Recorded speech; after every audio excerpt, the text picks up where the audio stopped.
I become the Demon King in Marvel. This video is purely for entertainment and does not infringe on copyrights or laws. The rights to the novel and image belong to the original author. We do not claim ownership. Don't like waiting and want to listen to this fanfic in full now? Subscribe to our Patreon, where you'll find the best fanfics. Chapter 101. Why is the White House again? No, Thor howled to the heavens, then knelt on the ground, his expression filled with deep sorrow. He was like a wounded puppy abandoned by its master. Mjolnir, how can I live without you? It seems you've been abandoned, a voice called out. Nick Fury, who had already arrived from the Triskelion building with his men, surveyed Thor's attire. Thor was still clad in his Asgardian-style inner armor, looking like an actor from a Shakespearean play. However, no ordinary actor could stand against hundreds of Secret Service agents and 30 eunuchs trained in the art of exorcism. Who is he? The false captain, clad in a tight-fitting suit and wielding a vibranium shield, joined the operation. An uninvited troublemaker, Nick Fury frowned. He didn't recognize Thor, but the vision over Washington just now revealed his identity. This guy wasn't from Earth. With the intelligence backed by the Skrulls and Big Mom Marvel, Nick Fury understood the implications of traversing the universe in his physical form, without the aid of a spaceship. This guy was a powerful being, and the powerful in the universe don't often exist alone. They either have their own factions or are affiliated with others. Big man, are you just going to kneel here? Nick Fury called out to Thor. Why don't we find a place to have a few drinks? You look like you enjoy it. Phil Coulson immediately ordered the eunuchs to disperse and form a defensive formation, while the fake captain stood beside Nick Fury, shield in hand. The Captain America in his memory should have charged forward, but the fake captain had learned the hard truth after battling the SHIELD eunuchs. Without his vibranium shield, he couldn't even defeat two eunuchs who had mastered the full set of Evil-Repelling Sword techniques. Even an 8-man siege of eunuchs with only a partial set of swordsmanship could defeat the fake captain. The real Steve Rogers possessed a world consciousness buff, allowing him to maintain a 50-50 balance against any opponent for a period of time, but the fake captain didn't. Fortunately, Nick Fury didn't know Captain America possessed this world consciousness buff, so he didn't suspect anything. He needed a leader to recruit the fake captain. Get lost. Thor was heartbroken and irritable. That's not your call, Nick Fury sighed. Anywhere else, he wouldn't mind a bit of patience and gentle persuasion. After all, he was dealing with a powerful alien. But this was the White House, the face of America. Would they all retreat and leave an unknown alien to lament the passing of time? Would America's reputation be saved? Had the military not sealed off the perimeter, reporters from around the world would have rushed in. Even so, the world's news media was once again abuzz. America's White House had been tarnished again. Nick Fury waved his hand, and the SHIELD eunuchs charged forward. Get lost, Thor erupted in anger, confronting them once again. SHIELD, with its vast wealth, had the most eunuchs under its wing. Their generous benefits, frequent international travel at their expense, and access to numerous countries, along with their lack of prior experience, led to their recruitment of numerous transgender individuals. As the base number increases, the number of talented eunuchs increases. While Nick Fury possesses a strong desire for control, he's no fool. He won't coerce talented eunuchs. Instead, he'll pay a fortune to acquire them, setting them up as role models. The first to charge forward were all highly gifted eunuchs, highly skilled in the full range of swordsmanship. While these dozen or so eunuchs were fewer in number than the Secret Service, they were more talented and more powerful. The Secret Service's background checks were more rigorous than SHIELD's, and they couldn't be as discerning as Nick Fury. While the consortium bosses occasionally blinded or deafened the Secret Service to carry out assassinations themselves, it was their responsibility to protect their reputation. They couldn't just act irrationally every other day, could they? If obedience meant death, and disobedience also meant death, who would obey? The puppets must be given a sense of security, otherwise, who would want to perform? Each of these dozen SHIELD eunuchs, each as capable as Eunuch Shi and Eunuch Tai 7 months earlier, united forces relentlessly defeated the formidable Asgardian prince. Seeing this, Nick Fury breathed a sigh of relief. His greatest fear was that the blonde man would unleash a fighting power rivaling Ben Mom's, which would be fatal. Suppress him, capture him alive, Nick Fury ordered the eunuchs. The eunuchs then focused on Thor's limbs, puncturing the Asgardian armor, deprived of its divine power. Snipers in the rear took advantage of the gaps and fired anesthetic needles.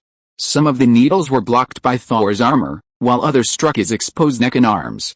While Asgardians were physically stronger than Earthlings, they were still human, susceptible to injury and fatigue.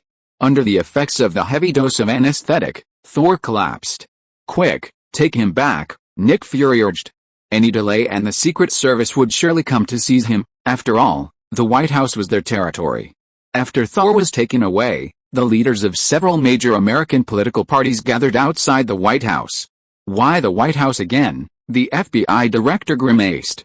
"I suspect we're being targeted." Langley was 200 kilometers from Washington, and the CIA director was still on the approaching plane. A department head spoke. Nick Fury had no time to lament. After taking Thor away, he set his sights on Mjolnir in the pit.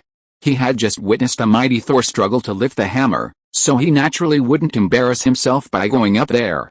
But it couldn't just stay there, hogging the spot, could it? How would the boss do his work? Sitting on a hammer? "Find the most powerful crane," Nick Fury instructed Phil Coulson.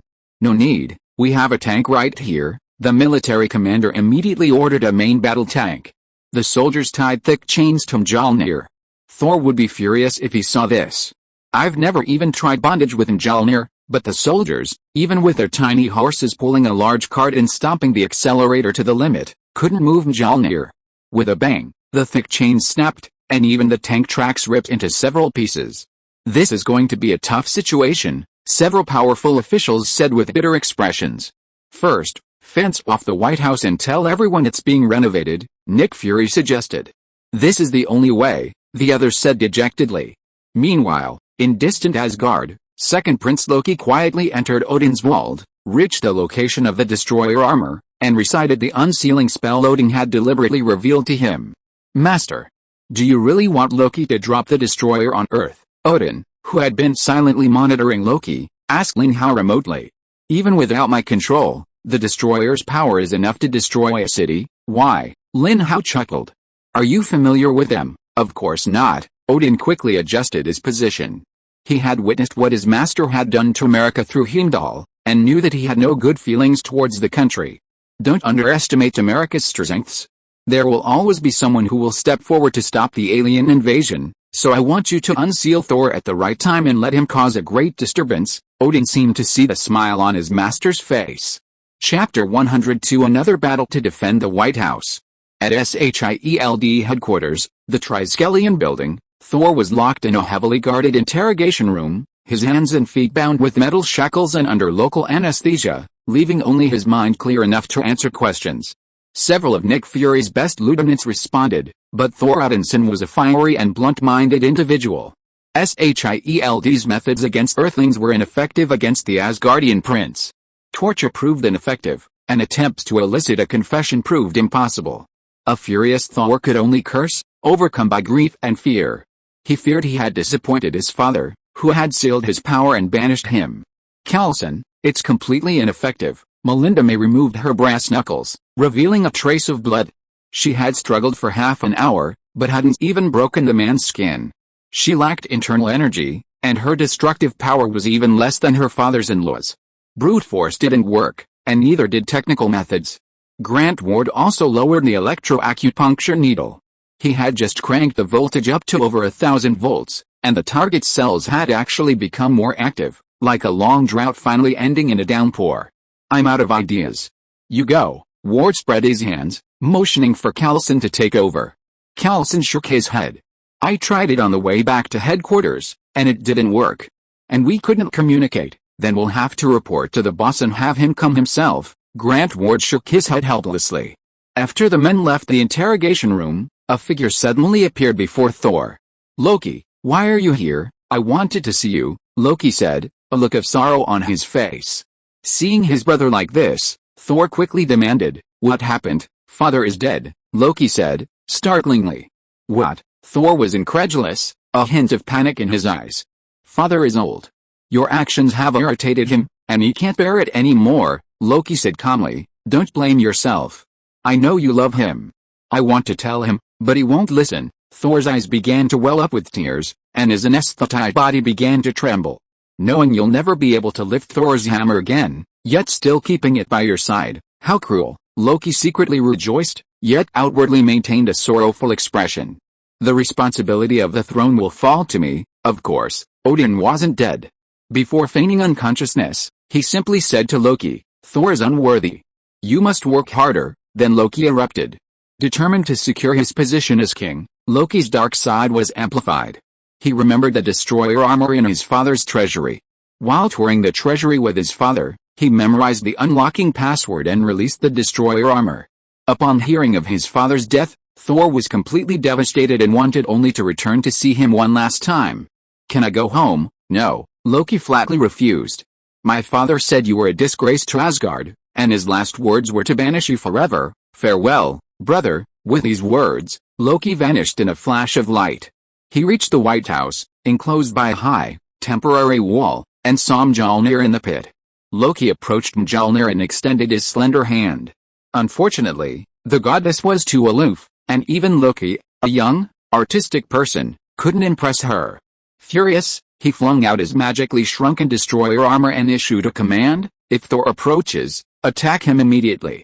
Loki was no fool, he knew Thor would surely try to seize Mjolnir, so it was best to have the destroyer armor wait and see. Brotherly violence would be detrimental to his reputation as the future god king of Asgard. However, the destroyer armor was a divine artifact once owned by Odin and possessed a degree of autonomy. Even if it were to kill Thor, Loki could explain to the people of Asgard that it was the destroyer armor who had taken action after seeing Thor's anger kill its master. Eliminating a rival to the throne without getting involved, how wonderful. Unfortunately, Loki didn't realize that every action he took was under Odin's watch.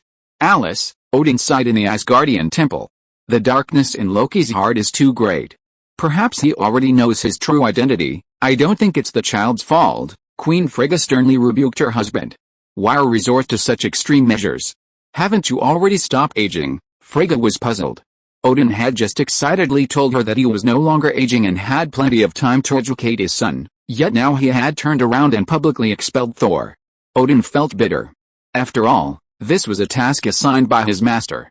I hoped Thor can realize the true power of thunder in his grief. Odin, peering through the vast universe, fixed his gaze on Thor in the Triskelion Tower. He temporarily released the seal on him and used his divine power to activate the dormant thunder god power within his son. Thor, suddenly aware that his father had died due to his recklessness, was overcome with grief. His blood surged through his body, and the anesthetic injected by SHIELD was flushed away by his powerful metabolism. No, Thor refused to accept the fate of his father dying of anger. Suddenly, his body began to glow with electricity. The SHIELD agent in front of the surveillance screen rubbed his eyes and muttered to himself, Grant just used such a powerful amount of electricity? How could he delay the release? Lightning flashed, and bolts of lightning spread out from Thor's center, wreaking havoc in the interrogation room. Watford, the surveillance officer, immediately sounded the alarm. Unfortunately, the sudden surge of lightning directly shattered the interrogation room wall, and a figure bathed in lightning burst out. Interrogation rooms for important targets are naturally located in the center of the basement, ensuring that even if they managed to escape, they would be surrounded by a heavy siege. However, this time, Thor appeared, and even the eunuchs of SHIELD who had mastered the complete Evil-Repelling Sword technique could not withstand the swift lightning. Thor bombarded his way through, breaking through walls wherever he saw them, and broke out of the Triskelion building in a straight line. Nick Fury, still outside the White House, deliberating on how to deal with Mjolnir, suddenly received a call from his subordinates. Boss, it's bad. The target is a powerful superpower who can control thunder. He has already broken out of the headquarters and is missing. Nick Fury immediately concluded, damn it, he must be coming here. Sure enough, not long after, Thor, bathed in lightning, appeared outside the blockade. Seeing this, the soldiers were completely paralyzed. Before, there was a woman in red who swung a sword to chop down the building, and now there is a superpower who controls thunder. Why is the White House so plagued by disasters? Why are they so unlucky? The soldiers who had experienced 2 previous defensive battles collapsed directly. This is not an enemy we can deal with at all. Another enemy attack, the weak shouts echoed over the outer defense line. Please subscribe first, please vote for the monthly ticket. Chapter 103, Reinforcements from both sides arrive at the battlefield. Tony, come quickly. The White House has been attacked again. Nick Fury immediately contacted Tony Stark. Even with the fake captain and the eunuchs at his side, the Black Egg still felt insecure and mobilized every possible support. Back in New York, Tony Stark was stunned. He had been immersed in research and upgrading his armor for the past 6 months, and had been out of touch with the world for a long time. Receiving Nick Fury's call, Tony Stark immediately asked Jarvis, "What happened in Washington, sir?" "The White House was hit by a meteor. There's a commotion at the scene. An unidentified man is fighting with the Secret Service and SHIELD." Jarvis showed Tony Stark the hacked footage of the scene. Reporters from other countries could only get a few leaked rumors, but Jarvis could directly hack into the systems of powerful agencies and obtain first-hand information from the scene. Thor's hammer had destroyed the White House this morning, and now it was only afternoon, and Thor had returned with his thunderbolt. Seeing Tony Stark change out of his work clothes and into his jumpsuit, Jarvis quickly reminded him, "Sir, I suggest you change into an anti-electric lining and drive the most shock-resistant model." Jarvis displayed a clear image of Thor, and Tony Stark silently accepted the advice.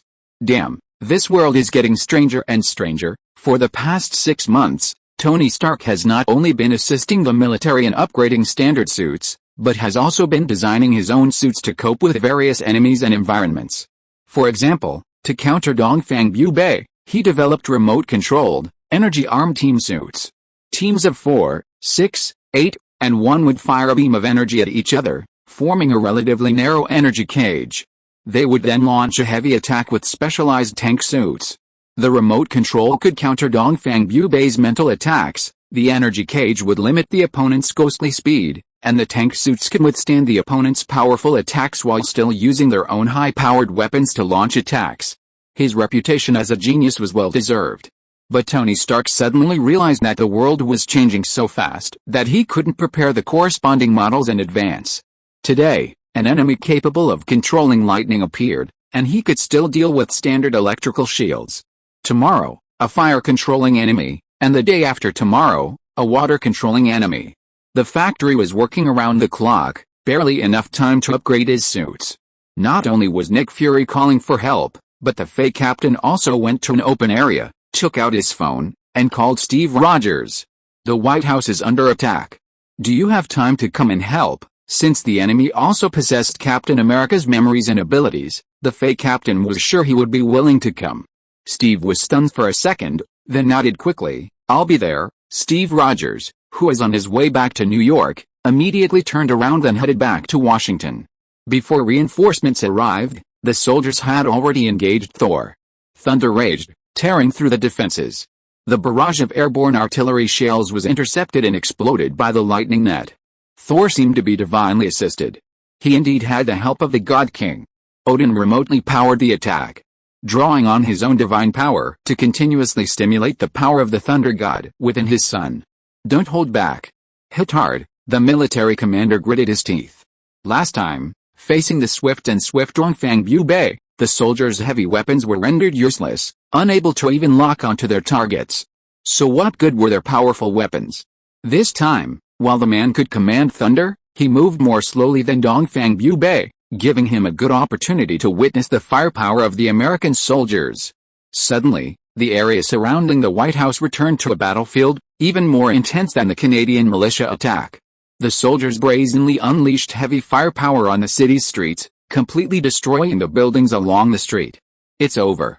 Washington's real estate companies are going bankrupt. During the first attack, real estate developers could still hope for a lucky break, but now, with the second, homeowners will inevitably panic sell, and surrounding property and land prices will undoubtedly plummet. This once prime location, where every inch of land is valuable, has now become a dangerous and war-torn area.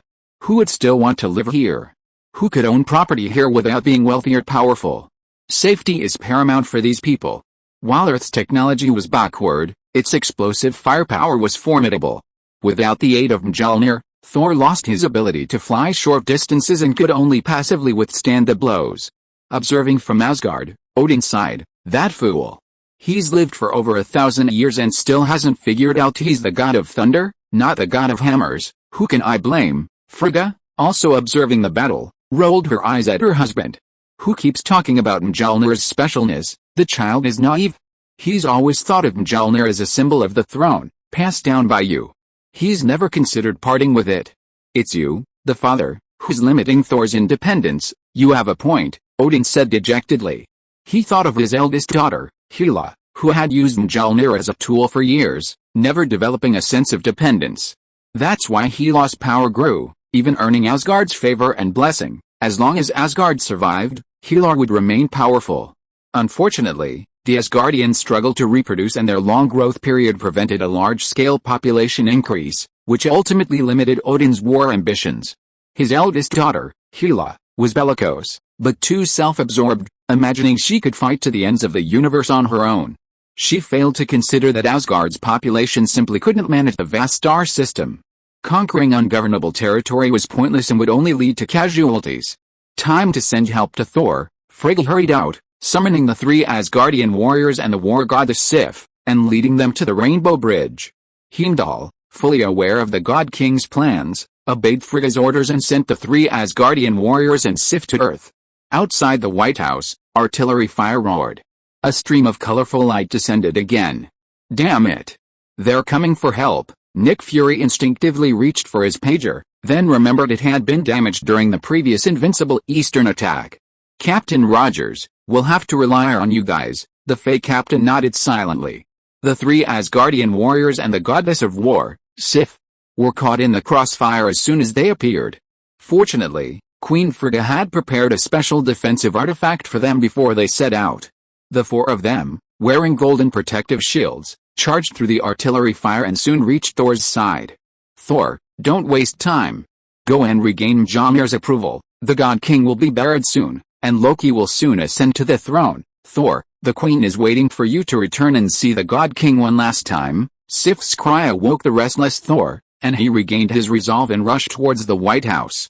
Seeking first-time subscriptions and monthly votes. Chapter 104. The White House burned down again. The 3 Asgardian warriors and the goddess of war, Sif, guarded Thor. Using artifacts gifted by Queen Frigga to block the soldiers' artillery fire, they followed Thor toward the White House.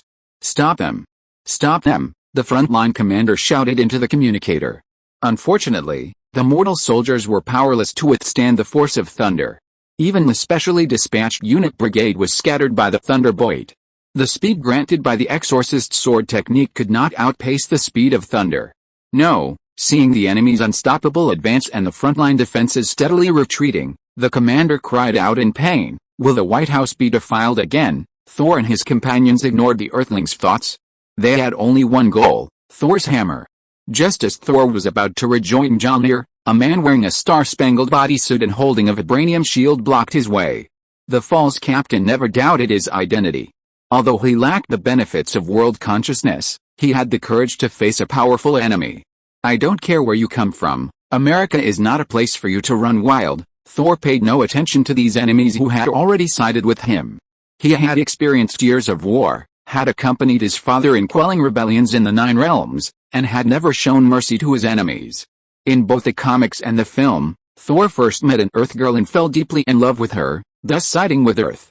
Unfortunately, in the new history secretly manipulated by Lin Hao, Thor woke up to see not a beautiful Earth woman, but a hateful black brindug. How could he develop a fondness for Earth? Get lost! Thor waved his hand and unleashed 2 massive bolts of lightning, colliding with the vibranium shield. The vibranium's energy-absorbing properties protected the fake captain, but the blasting lightning struck the shield eunuch, knocking down 2 eunuchs who had mastered the complete sword technique.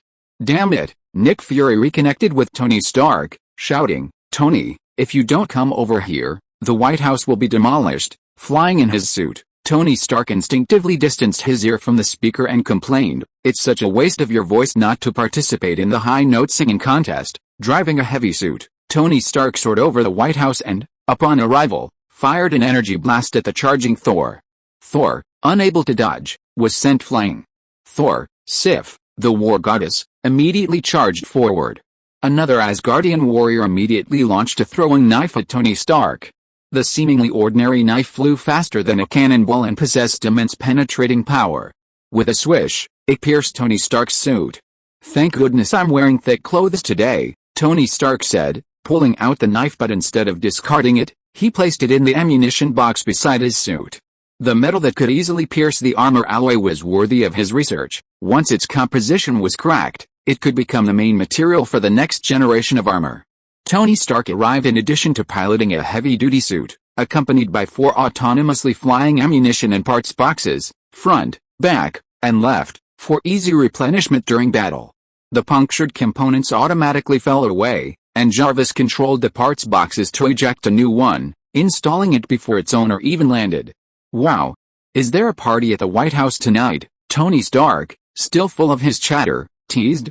"Looks like I got invited too late." The fake captain glanced at Tony Stark and wondered, "Is this Howard's son? He seems a little young. Did Howard have a son in his 60s? This old guy is quite impressive." "Fuck," a roar echoed, and Thor, bathed in thunder, continued his charge toward the White House. Lightning exploded, and pillars of lightning like whips lashed the surrounding grass and the walls of the White House.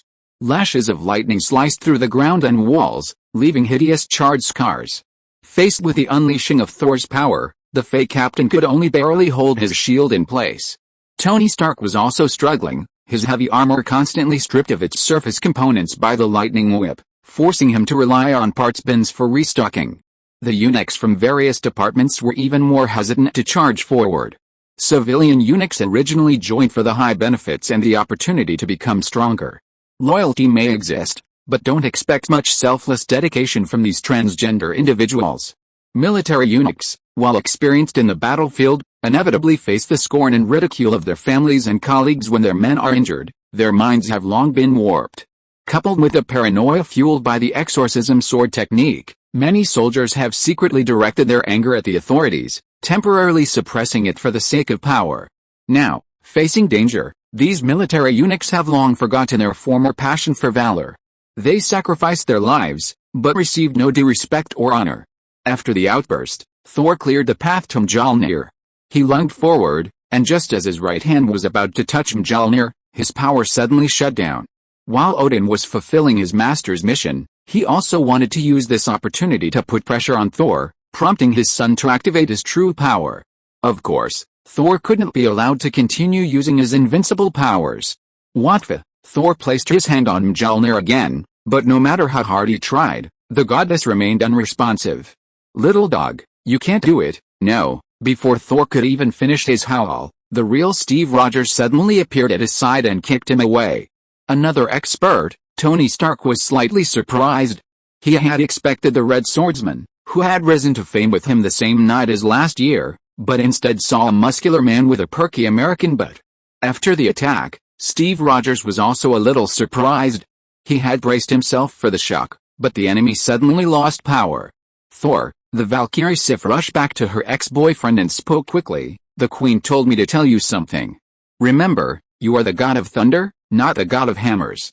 You can unleash the power of Thor even without Mjolnir." Thor was stunned. If it were normal times, when he and Mjolnir were inseparable, Thor would have simply regarded these remarks as a treacherous plot to drive a wedge between them. But just now, when he lost Mjolnir, he had also unleashed the power of thunder, and it felt even stronger than before. But was he really going to abandon Mjolnir, who had been with him for nearly 1,000 years?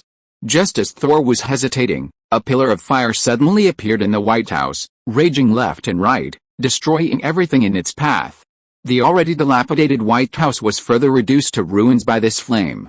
In the flames, a silver-white figure stepped out, with only a flickering flame in the hollow mask. "The Destroyer," the 3 Asgardian warriors exclaimed. "It's over." All the Americans present were stunned. "It's burned again." Please subscribe first. Please vote for the monthly ticket. Chapter 105, Ex-Girlfriend's Sacrifice to Heaven, Infinite Power. The American Eagle warriors on the scene felt a sense of emptiness, a sense of their faith being shattered.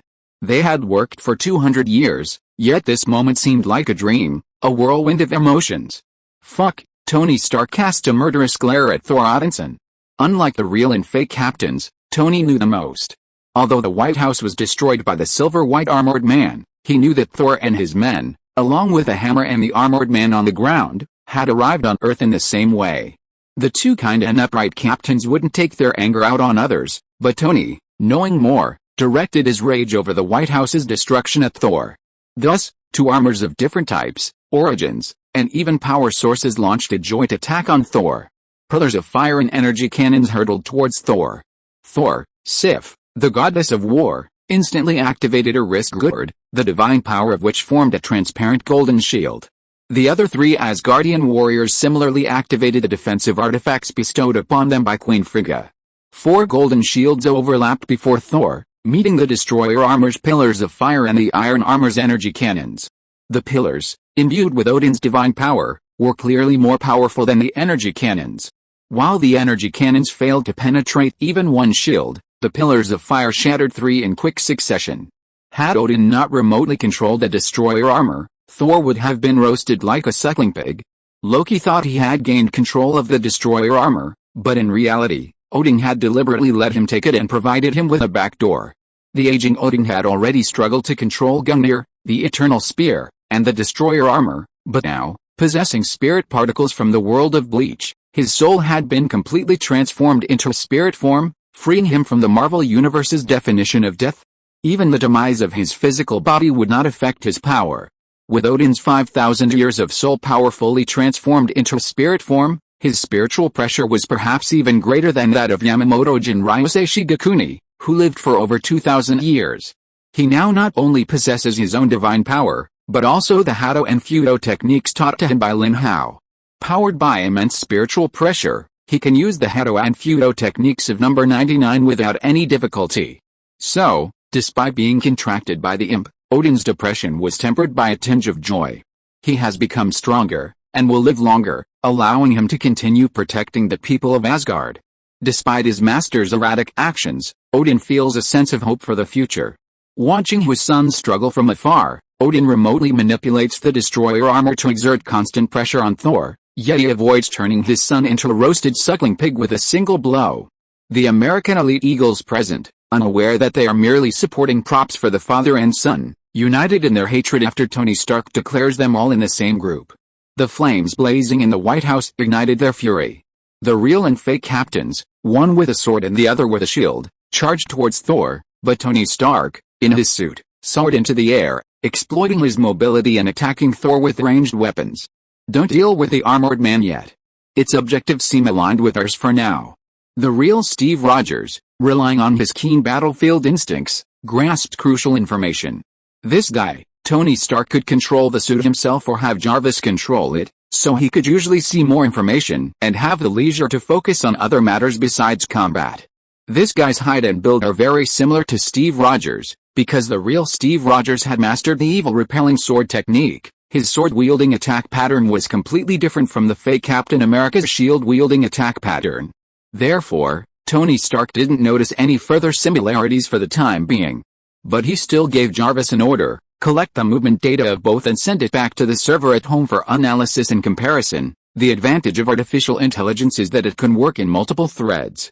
Facing the combined forces of the real and fake Captain America, Tony Stark, and the destroyer suit, Thor, the power-deprived Thor, the 3 Asgardian warriors, and the war goddess Sif were quickly trapped. The destroyer armor posed the greatest pressure, followed by the genuine Steve Rogers, who had mastered the Evil-Repelling Sword technique, and then Tony Stark, who continuously launched attacks from the air. As for the fake Captain America, without the 50-50 bonus of world consciousness, he was merely a sideshow. Thor, if you can't master the true power of Thor, we won't even have to go back, we'll all die here, the Valkyrie Sif screamed at her ex-boyfriend. Thor was shocked when he saw the destroyer armor, puzzled as to why his father's artifact would attack him. It's Loki, the Nordic-looking warrior with a long red beard roared. I saw him in the king's treasury. He must have taken advantage of the God King's death to steal the destroyer. Thor jolted awake, finally understanding why Loki had come to SHIELD headquarters to address him. Loki, I'm going to teach you a lesson. Despite being deeply hurt by his brother, Thor chose to forgive him. After realizing that his father wasn't going to kill him and order the destroyer armor to destroy him, Thor finally regained his confidence and began to tap into the power of thunder within him. His recent experience mastering thunder had given Thor much inspiration. Although it was a cheat his father had paid for, he had retained some of the experience. Thor was the type who only learned from experience in battle. Hurry, the artifact is about to collapse. Sif, watching the golden shield flicker, could only turn back and urge Thor. Sif and the three Asgardian warriors were unaware that God King Odin was still alive. Like the rest of the Asgardians, they witnessed Odin collapse before Queen Frigga and Prince Loki announced the God King's death to the entire nation. So, even though they had come to Earth at Queen Frigga's request to retrieve Thor, they were actually prepared to never return. Deeply bonded by their long-standing camaraderie, they were willing to die for Thor. It was precisely because of this understanding of their comrades' determination that Thor felt immense pressure and constantly pursued his potential. In today's game, if he can't awaken the power of thunder, all his comrades will die. Come out, Thor roared. His eyes suddenly turned wide, thunder accumulated in his pupils, and a faint lightning surrounded his body. Odin, who saw this scene from afar, was overjoyed. So he immediately strengthened the next attack of the destroyer armor. The thick pillar of fire carried Odin's power and effortlessly broke through the protective shield held up by Sif, hitting her heavily. Sif flew out, and the blood spurted out splashed on Thor's face and hands. Sif. At this moment, Thor's mind was full of the good things about his ex-girlfriend. With a boom, the lightning magma poured down like a waterfall. Please subscribe first, and please vote for the monthly ticket. Chapter 106 I will be back. The raging lightning magma engulfed the destroyer armor, engulfing both the real and fake captains, and hurled itself towards Tony Stark in the air. Crackling and rumbling sounds filled the air. Thunder plowed through the ground once again, violently tearing apart the soil and sending scorched earth scattering in all directions. The fake captain was the most vulnerable, spitting blood first. The real Steve Rogers, though also struck by the lightning and spitting blood, immediately channeled his inner energy to repair himself and calm his blood. Tony Stark, specially piloting the heavy armor, fared the best and escaped unscathed. However, his suit sustained extensive damage, forcing him to retreat from a distance, accessing parts boxes and repairing his suit. Thor, however, had no intention of letting them go. Having unleashed the power of thunder, he resembled the god of thunder, his long golden hair billowing into the air, each strand bathed in lightning. Sif, Thor rushed to his ex-girlfriend's side, automatically retracting the lightning in his hands. Odin had personally intervened, but while the wound was severe, it was not life-threatening. Seeing that Sif was only unconscious, not dead, Thor breathed a sigh of relief. Hogan, Thor turned and shouted to the only Asian face among the Asgardian three warriors, "Protect Sif." With that, he reactivated his Thunderbolt mode and continued his charge towards the ruins of the White House. He wasn't consumed by killing intent at this moment, he simply wanted to retrieve Mjolnir and return to Asgard to see his father one last time. Tony Stark and the real and fake captain saw things differently. "Hey, you old idiot from the last century, can you still get up?" Tony called to the fake captain on the ground. The real Steve Rogers, thinking he was calling him, looked up and thought, who is this guy? He's so foul-mouthed. The fake captain knew Iron Man was Tony Stark from the information Nick Fury had given him. The real captain didn't know because America had been deliberately controlling the news about Iron Man for the past 6 months. Ever since the incident in the federal courthouse 6 months ago, Tony Stark had retreated to his home, working on his armor, never leaving the house. However, with the approval of SWAR, Big Mao hired a new ace agent from BIELD, who constantly paraded around in a nanosuit developed by Ivan Vanko, and who always had to destroy a gold and red robot model. His intentions were clear. How could Tony Stark, a proud man, tolerate such injustice? The problem was that he couldn't defeat him.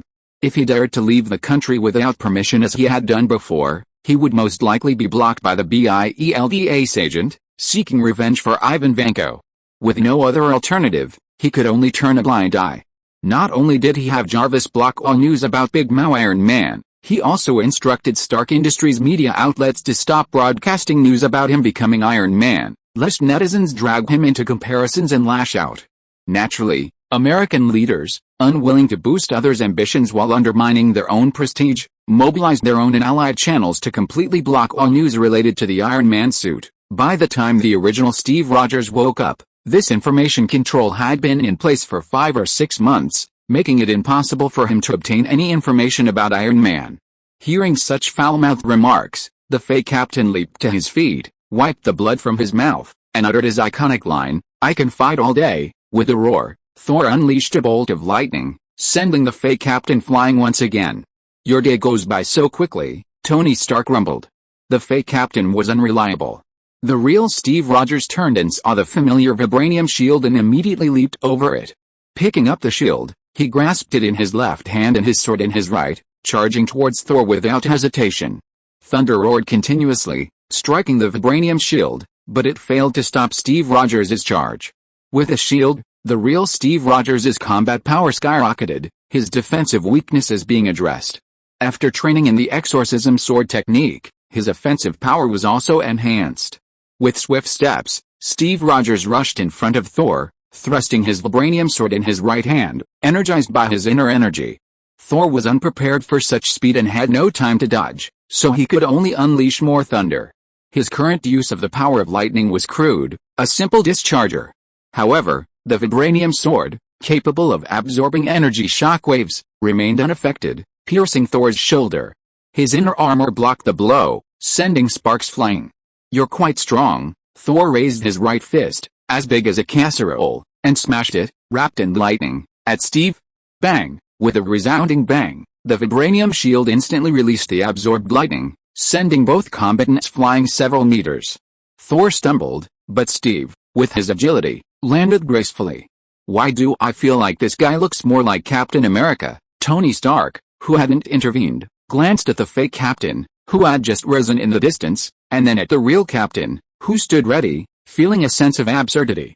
Nick Fury, watching from a safe area, fixed his gaze on the real Steve Rogers. He could now confirm that this guy was also Captain America, but he didn't know from which parallel universe. Watching the battle from distant Asgard, Odin was filled with joy as he watched his son successfully unleash the power of Thor. "See," he beamed triumphantly at his wife. "My plan was perfect, wasn't it?" Frigga rolled her eyes again. "Heimdall, lower the Bifrost and bring them back," Odin commanded Heimdall. On Earth, outside the White House, another beam of rainbow light suddenly descended. "Thor, the Bifrost," the three Asgardian warriors shouted. "It's the Bifrost. We can return to Asgard." Thor turned and saw it, overjoyed. He immediately harnessed a lightning and sword, dodging the real Steve Rogers from high above. He soared over Mjolnir and reached out to his goddess once again. This time, Mjolnir lost her reserve and returned to Thor's embrace. Thor then flew towards his comrades, embraced them, and flew towards the Bifrost. Just before stepping onto the Rainbow Bridge, Thor turned and surveyed the group of American Eagle warriors, offering a cold smile. "Just wait, I'll be back." Though only half a day had passed, the American Eagle warriors had left a terrible impression on the Asgardian prince. The rainbow light returned to the sky, and several aliens suddenly vanished, including the armored man who had been sent flying by the lightning. In the ruins of the battlefield, the American Eagle warriors wore sullen expressions. The aliens' final declaration signaled that everything today was only the beginning. After a moment's silence, Tony Stark unveiled his visor and broke the silence. "Would you all like to get a cheeseburger?" "It's my treat, Tony Stark. We don't have time to waste with you," the fake captain grumbled. He had been a bystander throughout the entire battle, repeatedly being knocked down and getting back up again and again. While his courage was commendable, he felt like a clown. He was no longer the skinny Steve Rogers of his youth. Why, even after becoming a superhuman, is he still so powerless? Why is this guy who claims to possess Steve Rogers' memories so much stronger than me, even though they were tied just 2 weeks ago? The original Steve Rogers hears the last name Stark, walks up to Tony Stark, and asks coldly, "Your name is Stark? What's your relationship with Stark Industries?" The promise of 20 new chapters has been fulfilled. 1,000 words condensed into one sentence. Can I get a first-time subscription? Chapter 107. It's just a cut, no big deal. Your name is Stark? What's your relationship to Stark Industries? Tony Stark, bewildered, asked. "You don't even know me." The famous figure was a little frustrated. He'd assumed he was a household name, but surprisingly, some people didn't recognize him. "He's Tony Stark, Howard Stark's son, and Stark Industries is him." Before the fake captain could finish his words, the real Steve Rogers dove in and punched Tony Stark's exposed face. Fortunately, Jarvis was online, maneuvering the suit backwards, allowing him to retreat. Otherwise, Steve Rogers' furious punch would have shattered Tony Stark's skull. Even with Jarvis's hasty retreat, Tony Stark's nose was still broken, and blood flowed. "Sir, you're injured. Your nose is broken, and you have signs of a concussion," Jarvis reported quickly. The fake captain was stunned and shouted at the real captain, "What are you doing? He's Tony Stark, Howard's son. Don't you have Steve Rogers memories? Why are you attacking your old friend's son? The fake captain didn't shout, but his eyes were filled with confusion. I'm targeting Stark. Steve Rogers gritted his teeth. His anger was fueled by David Rogers memories and the impact of what he had witnessed during his time in Sokovia, cleaning up the gangs the previous month. Almost every gang there was armed with a Stark Industries weapon, and every crime committed was indirectly aided by Stark Industries. During that month, the real Steve Rogers came to realize that every pore of the arms dealer exuded sin. Even though his injuries were likely not caused by Stark's shells, Steve Rogers was filled with hatred for Stark Industries. What the? Tony Stark, his mind buzzing, roared at Steve Rogers midair. Are you fucking sick? The proud playboy, never one to simply take a beating without fighting back, instantly closed his visor and unleashed a barrage of energy blasts. The genuine Steve Rogers, agile and nimble, dodged the blows with ease. He simultaneously gathered his strength and leaped, his inner energy boosting him to a height of over 10 meters. His vibranium sword, imbued with inner energy, lunged at Tony Stark. His ghostly agility surpassed the playboy's reflexes, slicing through the thick armor in the blink of an eye. Sir, he's moving too fast for your reaction time, Jarvis warned, maneuvering the suit into high altitude. Seeing Tony Stark about to flee, Steve Rogers, midair, swung his vibranium shield in his left hand, sending it careening like a dart into the soaring suit. With a clang, the vibranium shield, fueled by his inner energy, shattered a large section of the suit's components, but missed the reactor protected within. Tony Stark wobbled in the air for a moment, but under Jarvis's control, he successfully soared high into the air, putting distance between him and Steve Rogers. The real Captain America, unable to fly, was forced to plummet. Now it was Tony Stark's turn to fight back, having regained his composure. Energy cannons and micro-missiles rained down like crazy, forcing Steve Rogers to dodge and dodge. Stop fighting, you two, the fake captain shouted.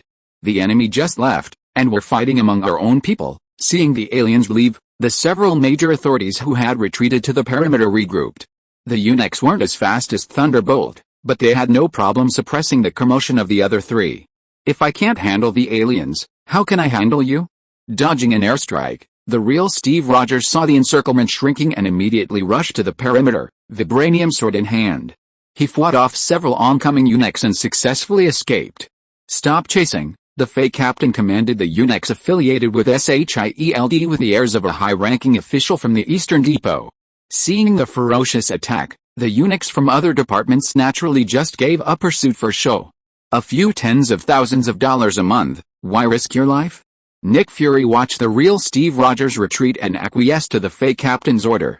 He didn't want to push this Captain America, who was clearly from another parallel universe, into the opposing camp. Captain Rogers, do you know this man? Nick Fury feigned ignorance and asked the fake captain. He seems to be one of the helpers you called in. He couldn't reveal that he had been spying on them. The fake captain hesitated for a moment, then said seriously, he's a new friend of mine. This man, who felt so familiar, had already earned the fake captain's trust. The fake Captain America never doubted his own authenticity, and Nick Fury, after multiple verifications, had no doubts about his authenticity either. Unless several high-ranking Hydra officials with inside knowledge came forward to expose their own flaws, Nick Fury would have no way of seeing the fake Captain America's flaws. The fake Captain America's poor performance in today's battle wasn't indicative of anything, as Captain America had only fought Hydra since his debut, and all the remaining statistics matched the fake Captain America's physical attributes. No one had ever witnessed Steve Rogers suddenly outmatch a cosmic-level expert, so others wouldn't have had similar perceptions. Having discovered the true Captain America, Nick Fury could only consider Steve Rogers another Captain America from another parallel universe. I just don't understand why he's suddenly become stronger than me, the fake Captain America frowned, a hint of resentment born of shame. Just 2 weeks ago in Brooklyn, he was tied with me. Hearing the fake Captain America's confusion, Nick Fury, knowing full well, remained silent. Just by looking at the longsword used by the original Steve Rogers and his attack patterns, Nick Fury concluded he must have mastered the evil-breaking sword technique. Nick Fury didn't care why the Captain America from the parallel universe had learned this sword technique. Perhaps he'd been injured in some accident, and upon arriving in this universe, he'd stumbled upon America's extra fathers, and naturally sought out the evil-breaking sword technique to enhance his abilities. Seeing the fake Captain America's remorse, Nick Fury spoke cautiously, "If you're curious about this, ask Coulson." Black Brazneg also didn't care about Captain America's choice.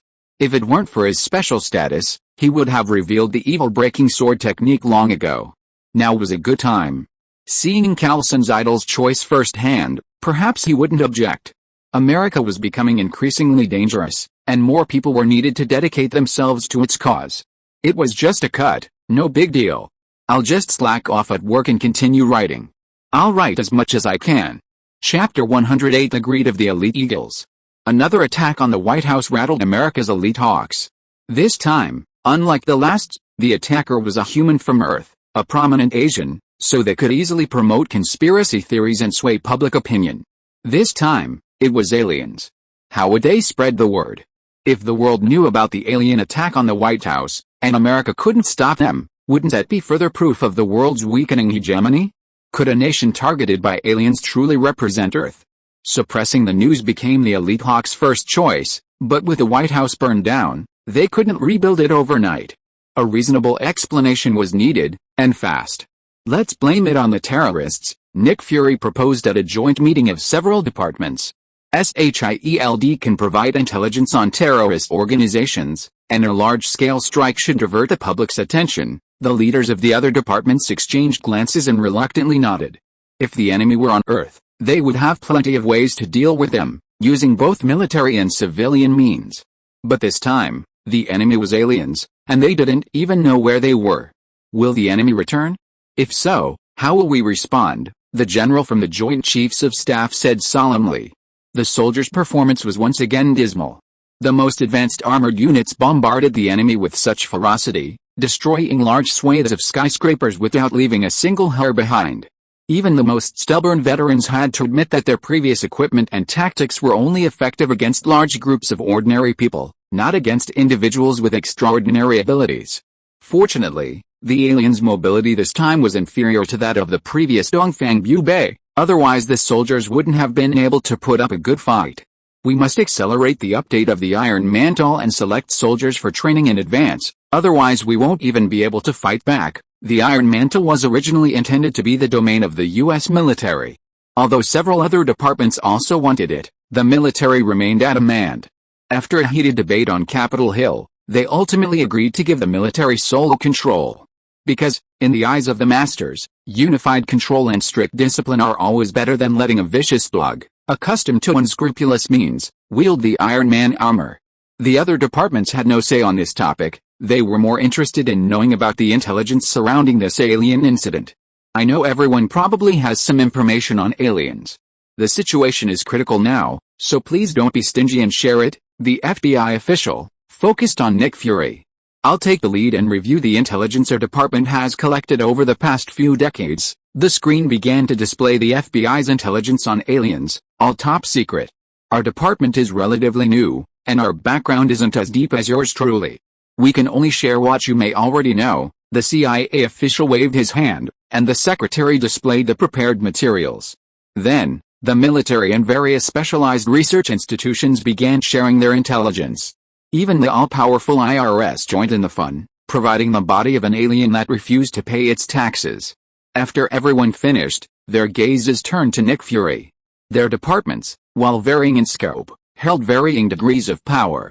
None of them encompassed a vast scope of SHIELD. Ever since the Americans affiliated SHIELD with the World Security Council, they had nominally global law enforcement authority. While two countries had offered only symbolic land for SHIELD to build branches and bases, they hadn't denied the legitimacy of SHIELD's authority. This move was a resounding victory for the Americans. Not only did SHIELD enjoy the military pay of the five big bosses, it also secured legitimate global law enforcement authority, all for the price of nominal oversight. Nick Fury was a black man, but a white man at heart, never forgetting his position. Therefore, Hydra and the American leadership trusted him with this position. The leaders of the departments present knew that SHIELD had a special unit responsible for handling anomalous phenomena worldwide, rounding up objects clearly not belonging to Earth civilization and destroying them by launching rockets into the sun. Nick Fury undoubtedly possessed more intelligence on aliens than any of them. Asgard, Nick Fury knew he had to reveal some valuable information. He also wanted everyone to prepare in advance. If they didn't even know who the enemy was, how could they defend against the next attack? You might think this word is a legend from Norse mythology, but I'm sorry, this is a real place, just not on Earth. Nick Fury presented the information he had just obtained from the Skrulls. When the Rainbow Bridge reappeared, the three Asgardian warriors excitedly shouted Asgard, asking Nick Fury to write it down. He then immediately questioned the Skrulls and learned some information. This is an alien race with similar appearances to Earthlings. They have extremely long lifespans. Ordinary members of the tribe live for 2,000 to 3,000 years, and royal families often live for over 5,000 years. The entire meeting room was in an uproar. Everyone was amazed, and then revealed a strong desire. What if they could capture an Asgardian for research and uncover the secret of their immortality? Would they need to borrow their son's blood to delay aging? These elderly people all looked greedily at the Asgardians' arrival. As for war and death, what did they care about? The dead soldiers weren't their descendants. If they could unlock the secret of immortality, they could abandon North America, or even the entire Earth. After all, aliens had already been proven to exist, so they could simply migrate to another planet and live there. I knew it would be like this, Nick Fury sighed. He couldn't ignore it, because Odin was a real person who had existed thousands of years ago and was the most powerful being in Asgard. What good would it do to ignore the enemy commander's intelligence? Looking at it another way, at least this would allow the American leadership to work together and stop bickering. The Asgardians visited Earth thousands of years ago, leaving behind myths and legends about them. I'd like to point out that the myths about their powers are true, Nick Fury continued. You've all seen the enemy manipulate thunder with your own eyes. That's the mythical Thor, the god of thunder. His father, Odin, lord of the gods, possesses even greater power. The Asgardians are generally physically stronger than us, making it difficult for small arms to effectively kill them. Furthermore, they possess space technology that allows for large-scale troop transport, the Bifrost. You've all seen it, the rainbow that descends from the sky. We must face the enemy's strength, their impulsive minds cooled, eager to reap the benefits of war. Not to mention achieving ultimate victory, they had to at least withstand the initial wave of attack. Otherwise, even if they seized experimental specimens, they would be meaningless without time to digest them. So the enemy possesses the technology to deploy troops anywhere, at any time. The generals from the Joint Chiefs of Staff were bewildered. How could they fight this? The enemy could come and go as they pleased, and they had no defense, only passive resistance. Here they come again, still writing. If you're listening to this novel on a channel other than Fanfic World, it means they downloaded and uploaded it without effort. We cordially invite you to visit our channel, Mundo Fanfic Novelis. There you'll find the original version of this story, and you can explore many other novels of various genres. We're waiting for you to immerse yourself in a world of incredible novels. Chapter 109, Captain America and Daredevil, A Clash of Values. The real Steve Rogers, unaware that the American High Command was preparing for the Asgardians' return, left the White House and found his used car before returning to New York. In Washington, he successfully established contact with a fake captain, hoping to leverage his connections to investigate the truth. Should I go back first? Steve Rogers was worried about his family and neighbors in Sokovia. Whether David Rogers' identity was real or fake, the experiences of the past month were real. The simple, down-to-earth nature of the Sokovian poor had touched Steve's heart and left a lasting impression. Having been away for over 2 weeks, Steve worried about the gangs in other neighborhoods getting out of control. However, his identity had already been exposed to SHIELD. Would returning like this bring trouble to his family? With modern common sense, Steve Rogers suspected that the identity he had used upon entry had been discovered by SHIELD, but unaware that Hydra had covered it up for him. But if he returned to Sokovia now, SHIELD would undoubtedly uncover his whereabouts. But it couldn't happen again. Continuously covering Steve's tracks would surely alert Nick Fury and raise Steve's suspicions. No, I have to get another identity first. Steve Rogers shook his head as he drove back to New York. He decided to find someone to get him another identity once he returned to Hell's Kitchen. Over 3 hours later, Steve Rogers returned to Hell's Kitchen. He headed straight for the apartment complex run by Lankinian, so the thugs roaming the streets didn't dare to target him. He had just parked his car in the parking lot next to the apartment complex when a red figure suddenly fell from the rooftop, crashing into a plastic trash can. "It's him," Steve Rogers recognized the man. It was Matt Murdock, who had helped fight off the thugs 2 weeks ago. Although he didn't need help, he had a soft spot for this righteous young man. After a moment's hesitation, Steve stepped forward and lifted the unconscious Matt Murdock onto his back. Captain America was no one to stand by and watch someone die, especially since he had met him once before and admired him. Just as Steve Rogers was carrying the man into the apartment, another figure appeared on the roof. This one was wearing a blue bodysuit and a prominent target painted on his forehead, as if to prevent anyone from knowing where to shoot. Troublesome, he's in the safe house. Lester, nicknamed Bullseye, frowned as he watched the annoying red fly being carried into the famous safe house in Hell's Kitchen by another man. After waiting for a moment, seeing that the man hadn't been thrown out by the dorm manager, Bullseye turned back. Back at the Fisk building in the heart of Hell's Kitchen, Bullseye came to report to the boss, the Kingpin. Boss, that annoying red fly got carried into the safe house by some nosy guy and hasn't been thrown out. Bullseye spread his hands helplessly, saying, if you need me to guard it, you'll have to pay more. Although Bullseye was Kingpin's henchman, he was special because of his powerful fighting skills, making him the Kingpin's double-flowered red stick. Skill naturally brings high pay. Forget it. That Chinese guy named Lan is a troublemaker. I still don't understand his background. Kingpin shook his head nonchalantly, saying, if the fly comes again, we'll get rid of him next time. Alright, mission accomplished. Bullseye said with an exaggerated smile. I can go home now. With that, he left without a trace of emotion on his face. Meanwhile, Steve Rogers was carrying the newly debuted Daredevil, Matt Murdock, back to his apartment. As he entered the lobby, he was stopped by the burly dorm manager. You can get in, but he can't. Steve Rogers said nothing more, throwing out another wad of US dollars. Can we get in now? Of course, anyone with the money can get in. The burly man grinned as he returned to the duty room. Steve carried Matt back to his room and examined him. He found no obvious injuries, just multiple fractures. The veteran soldier, having returned from the battlefield, was experienced with these common injuries. With Steve's mastery of internal energy, he handled the injuries with ease. He first straightened the dislocated bones, then channeled his internal energy through them. Grandfather Tai hadn't taught Steve the healing power of internal energy. Steve had discovered it on his own these past few days.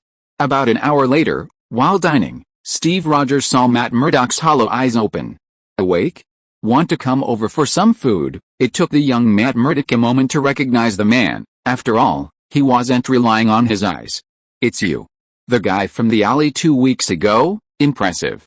You actually remembered me. Steve Rogers was curious, having just noticed that the man was clearly blind.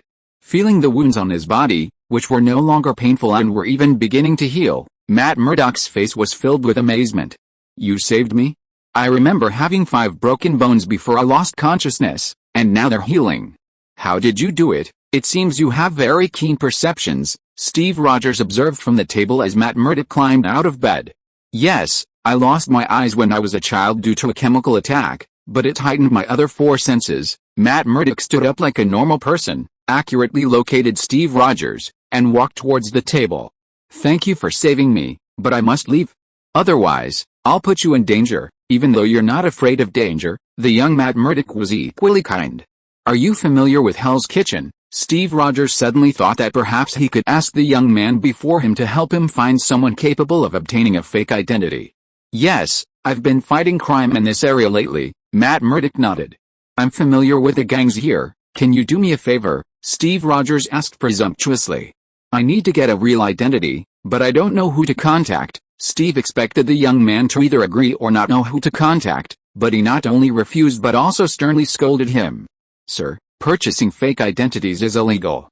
I can't be your accomplice. Matt Murdock's expression was solemn, as if he was upholding a belief. This puzzled Steve Rogers, accustomed to the flexible rules of the battlefield, and he couldn't help but laugh. Doesn't vigilante behavior seem illegal? Yes, that's the only law I've ever broken, Matt Murdock confessed, like a devout believer. So I tell myself that all criminals I catch should be dealt with by the law. This is my way of making up for breaking the law. Steve Rogers was speechless for a moment, then asked, what if the law can't punish the bad guys you catch? Anyone reading this should already know what I'm going to do. Killing people isn't enough, I have to destroy their hearts. I have to make these superheroes see the inherent logic of American values and destroy them spiritually. Regarding Marvel's deliberate vilification of our characters, we'll later bring in the legitimate characters from other worlds and kill them. Chapter 110 A Test. Young Matt Murdock was silent for a moment, his expression remaining resolute. I know the law may not be omnipotent, but order must be maintained. Objective laws are always better than subjective people, but laws are also enforced by people. The written text may not change, but those who enforce it can choose to interpret it differently. Steve Rogers laughed and shook his head. Born during the Great Depression of the last century and having experienced war, he had his own perspective on chaos and order. No one who has returned from the battlefield can ignore the importance of force. He deeply understands a truth that is more fundamental to human society: truth is only within the range of artillery. Steve Rogers believes more in the power of force than in the powerlessness of laws. While he is not obsessed with power, he believes that only force can defeat evil. Daredevil Matt Murdock's experience is completely different. He has graduated from law school and is pursuing a career as a lawyer, but he has long recognized that the law cannot punish all criminals, just as it could not bring justice to the gang leader who killed his father. So he chooses to be a lawyer by day, bound by order, and a vigilante by night, breaking the shackles of order. But to avoid becoming like the criminals he loathed, Matt Murdock deliberately drew a line in his heart: no killing, leaving criminals to the law. He chose to embrace the hollow, often embellished text of the law as his own faith. It wasn't that he believed the law could be as almighty as God, but simply that he couldn't, waver from that bottom line. Until he found an alternative faith, or until he witnessed the utter corruption of the American judiciary, Matt Murdock had no other faith but the law. Thank you for saving me, I must be leaving. The conversation was strained, and Matt Murdock chose to leave. Steve Rogers didn't try to persuade him to stay. The young man refused to help, so he could talk to the burly dorm manager downstairs. He presumably had similar connections, it would just cost him more. Since the crackdown began, the ever-adaptable Steve Rogers hadn't lacked money. He hadn't been confined to his sword training for the past 2 weeks, but had occasionally ventured out to raid the smaller gangs in Hell's Kitchen. Due to their swift and ruthless actions, few people were left alive at the scene, prompting Kingpin and several other gang leaders to briefly point the finger at the roaming Daredevil. Matt Murdock had inadvertently taken the blame for Steve Rogers, so he didn't really need to say thank you. After dinner, Steve Rogers took the opportunity to go downstairs to take out the trash and asked the burly dorm manager in the duty room, "I'm looking for a legitimate identity. How much would it cost?" The burly dorm manager stared at him and replied coldly, "Go upstairs. If the boss is willing to take you on, I'll knock on your door tomorrow morning." Understood, Steve Rogers nodded. The channels for obtaining legitimate identities certainly weren't controlled by the henchman. He only trusted the power of the boss behind this apartment after seeing that it had the ability to create a safe house in the chaotic Hell's Kitchen. Lankinian was not on the apartment at the time, returning at 2 or 3 in the morning, reeking of alcohol. To maintain this safe house, Lankinian clearly had to cultivate connections. He couldn't just stay at home and stay home. "Boss, there's a tenant who wants to get a legal identity." The burly dorm manager pressed the elevator for Lankinian and escorted him all the way to the top floor. "Which one?" Lankinian's face was drunken, but his eyes were remarkably clear. "5th floor, tenant 502, the burly dorm manager replied quickly. The blonde guy. Lankinian remembered Steve Rogers. In fact, he remembered every tenant who checked in, a characteristic of a level 7 SWA agent. "Yes, that's him," the burly dorm manager nodded. Lankinian pondered for a moment, then said, "Promise him." The burly dorm manager hurriedly asked, "How much will it cost?" "Same old rules." "Okay, boss." The burly dorm manager left the penthouse, leaving Lankinian alone. "This guy looks a little familiar." Lankinian recalled his quick glance at Steve Rogers. The back of the man in the picture looked strikingly similar to another person. Lankinian hadn't installed any surveillance equipment, not even eavesdropping devices, in the apartment building. He knew the complexity of the world, and that too many superpowered beings could easily detect such devices, leading to unavoidable trouble. Was that on spy? No, because Lankinian himself was the perfect surveillance device. From within the apartment, he could observe every occupant, seeing their every move, every word. He cast his gaze toward the 5th floor, carefully observing Steve Rogers. A moment later, a sudden realization struck him. So that's it. Interesting, really interesting. Who could have done this? Lankinian immediately suspected Ishigo Kurosaki, who hadn't visited for over 6 months. He didn't know that Ichigo Kurasaki's identity had been cleared by the Time Variance Administration, but he was confident that the new head of the American branch of the SHIE wouldn't disappear so easily. After the branch's destruction, Zheng Xian had hesitated for 6 months before selecting a replacement. There was no way he was just a show-off, otherwise, wouldn't that be a disservice to Zheng Xian's status? Confirming the information was simple. Level 7 agents in the SHIEARD had an independent communication channel up the chain of command. While the information could only be transmitted one way, as long as it was sufficiently valuable, there would undoubtedly be a response from higher-ups. The discovery of another Captain America, this information should be significant enough, right? Lan Kinian chuckled. He quickly used the channels he controlled to report the discovery of another Captain America, detailing his current appearance and his experiences since moving into the safe house, including the fake identity he was planning to provide. The information was indeed valuable, so the officer in charge of these independent external channels within the SHIERD immediately delivered it to Zheng Xian. Lan Kinian, Zheng Xian saw the unique code attached to the information and immediately identified its source. However, he became suspicious of Lan Kinian's intentions, so he retrieved Lan Kinian's file and reviewed it carefully. Then he pulled out his Den Mushi and contacted Lin Hao at the San Francisco Manor. Someone has discovered the true captain's identity. Lin Hao frowned after reading the information Lan Kinian had sent to SHIEARD headquarters via his exclusive channel. Is this guy truly alright? Does he exist in other parallel universes? Lin Hao didn't actually remember such a person. So he went to Lan Kinian first. However, he hadn't read many Marvel comics, and the world he inhabited was primarily a film and television universe, interspersed with a number of hybrid universes set in comics. Therefore, Lin Hao couldn't confirm Lan Kinian's status. Lan Kinian, born in 1968, is from Shanxi in Gansu.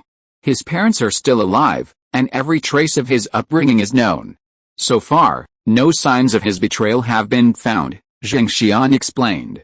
This person also exists in other parallel universes. We've used the Time Stone to examine him, and nothing amiss has been found. Lin Hao was slightly surprised, now certain that Zheng Xian was backed by the Sorcerer Supreme of at least one universe. No wonder the Bureau had a complete set of magical tomes from Kamartaj. In other words, either he's alright, or he possesses power that can counter the Time Stone. The Lan Kinian plot will be a bit longer. This isn't an original character I created, it's a character that already appears in the comics, and I've simply reworked it. Some readers should have already guessed his identity. P.S. I will continue writing and try to publish the 25th chapter before the turning point. Chapter 111 Hydra's True Love for Captain America. 2 days later, Lan Kinian still hadn't received any feedback from his superiors, but this was a reaction, a sign that everything was normal. Isn't this the work of SHIE? Lan Kinian was perplexed. Intelligence gaps arose on all sides. Lan Kinian knew his own business, but he didn't know that Hydra, the last century's version of itself, hadn't been destroyed. Lin Hao and Zheng Xian knew Hydra still existed and who had come up with a real and fake Captain America plan, but they didn't know Lan Kinian's true background. Nick Fury and the real and fake Captain Americas were equally unaware of Hydra's continued existence. Forget it, Lan Kinian thought no more. He took out the identity documents he had prepared for Steve Rogers and called his henchman to deliver them. Steve Rogers immediately disguised himself according to the photo in the file, dressed up, and left the apartment. He wandered through Hell's Kitchen, evading his spies, and arrived in downtown Manhattan. He hailed a taxi and headed straight for the airport. He casually bought the fastest ticket to Europe and boarded with his legal identification. The vibranium sword wouldn't pass security, so he stayed in the apartment. After a day's journey, Steve Rogers returned home to Sokovia. After getting off the plane, he found a place to change back into his old clothes. Dad, Mom, Anthony, Steve Rogers felt a little excited to be home. David, Lena Rogers enthusiastically stepped forward and gave her eldest son a hug. Harry Rogers, a step behind, had a complicated expression. He hadn't expected his eldest son to actually come back, even though he had already prepared for him to never return. Glad you're back, brother. Did you bring me a gift? Anthony Rogers trotted out of the bedroom and excitedly went through his brother's suitcase. Yes, there's one for you, and one for Mom and Dad. Steve thoroughly enjoyed the long-lost family bonding. The next day, he began to patrol the surrounding neighborhood, checking for any gangs from other areas. He noticed some strange changes in the neighborhood during his 3-week absence. Where did this factory come from? Steve asked Harry, his cheap dad, pointing to a simple processing plant in the community. After you beat up the neighborhood gangs, many young people had nowhere to spend their time. Later, a neighbor suggested that everyone pool their money to open a factory in the community so that young people with nothing to do could get a job. Harry Rogers explained to his eldest son with a smile, "You know what? These brats have become much quieter now that they have work to do and money to earn. Can they work well?" Due to his bad experiences as a child, Steve had a deep prejudice against these street thugs. He never thought that these lazy, idle guys who only knew how to take drugs and rob could work hard. "Why not?" Harry smiled. "Don't look at Dad now. He was just like them when he was young, too, a playful person. Then he met your mom, had you, and learned about family responsibilities. He was forced to change. They're making more money now than they ever did by looting. There are still a few stubborn ones, but most of these kids are hopeful. It doesn't matter if they don't know the technology. The community even offers them short-term training courses to ensure they can master it. Now that I think about it, neighbors should get together from time to time to discuss important issues. We never imagined we could come up with so many useful solutions when we get together, but thanks, David. If you hadn't taken down the gangs around here, we wouldn't have been able to free ourselves from the burdens of thinking about these problems." Steve was stunned. A door he'd never opened in his life suddenly flung open, revealing a whole new scene. He carefully observed the makeshift factories within the community. Though the equipment was old and the young workers' workmanship was crude, each face shone with hope for life. It was a ray of hope he had never seen in a poor neighborhood before, whether it was Brooklyn in the 1930s and 1940s or the Hell's Kitchen he had just left behind. All he saw were apathetic young people, scrambling for a few bucks and taking drugs, like a bunch of walking garbage. But these young people, freed from the oppression of the gangs, were forging a different future. "So they can have hope," Steve muttered to himself as he saw young people diligently studying technology in the technical training class again. Yes, they can have hope, but no one has ever let them see it before. Steve naturally didn't know that this hopeful utopia was actually the work of Hydra, painstakingly and expensively orchestrated behind the scenes. "Pierce, how long will your stage take?" Baron Strucker, leader of Hydra's Sokovia branch, complained to Alexander Pierce's clone over a video call. "I can't suppress the backlash from other districts." The original Steve Rogers' purge of the Sokovian gangs hadn't sparked any backlash, and the fact that nothing had changed in his 3-week absence was naturally because the Hydra brass were working together to implement Pierce's plan, specifically to suppress the discontent of the local forces in Sokovia. Hydra painstakingly created a utopia for Captain America, solely to awaken the truth, goodness, and beauty within him. Compared to the hypocrisy of SHIELD and America, Hydra's love for Captain America truly shines. We'll maintain this until Steve Rogers leaves, and then apply what he's seen to America. Then we can call it a day. Pierce's clone ignored Strucker's complaints. While suppressing other opposition forces does require some effort and resources, it's far from a major blow. Strucker was simply venting his frustration. "How can you be sure Rogers will replicate this in America?" Gideon Malik had been skeptical of Pierce's plan from the start, targeting him at every opportunity. This wasn't mindless opposition, it was a struggle for control and influence. Also, you should understand the implications of this operation. If the real Rogers successfully spreads this system across America, would that still be the America we want? Ha ha ha. Pierce's clone suddenly burst into laughter, clutching his stomach. "I've never met anyone as blindly confident as you." Pierce's clone suppressed his smile, his sarcasm barely concealed. "So you think America is already ours, that we can easily take it without doing anything? If we don't let America fall into chaos first, how will we even have a chance? Or are you relying on your idiotic Project Insight to gain control of America?" "Fuck." Malik in the video stood up in a rage, smashing the ceramic cup on the table. Pierce was not only mocking him, but also denying the work he had been mulling over for years. How could he tolerate this? "Back down now, and forget about having a voice in high-level meetings." "Pierce, my resources won't support your plans anymore, as you wish, but if you dare to undermine my plans," Pierce's clone said sinisterly, "the Malik family will have no reason to exist." "Seriously, how can we manage Hydra with these insects?"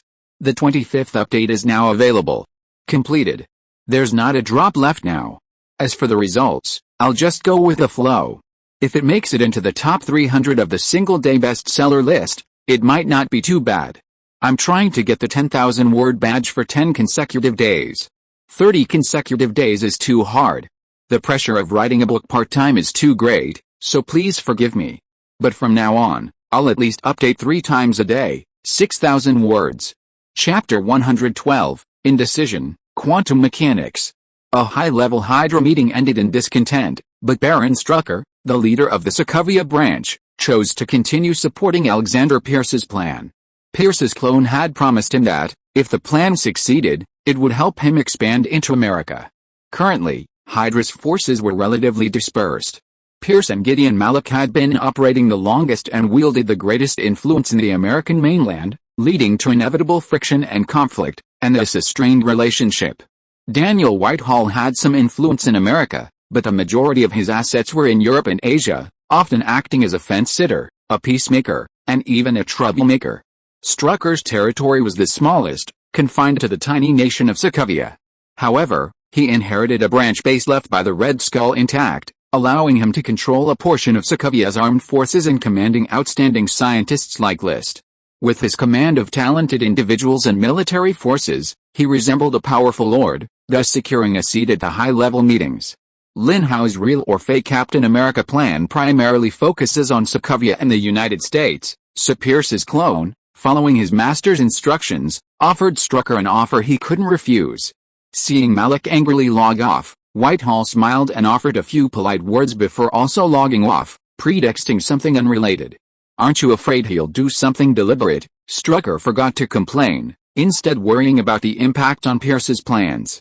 Malik's operation inside, regardless of its success, wouldn't alter the existing structure within Hydra. At most, he could expand his sphere of influence by stepping up and down the stage. All Strucker could control would remain the chaotic, impoverished, and troubled Eastern Europe. While Eastern Europe was a good place, he also harbored ambitions to extend his reach into the West. "Someone has to get the word out," Pierce's clone said with a meaningful smile. "Malik won't reveal his identity as Hydra. Isn't it safer for us to stay out of the loop?" Strucker suddenly realized. According to their next plan, the true identity of Steve Rogers would have to be revealed to the nation sooner or later to achieve a sensational effect. Steve spent another month in Sokovia, meticulously researching the operational procedures of the community factory and short-term technical training programs. He also carefully observed the changes in the young people, gaining insights into their psychological development through daily conversations. Previously, these young people, seeing no hope, had been reduced to a muddled existence, becoming gangsters.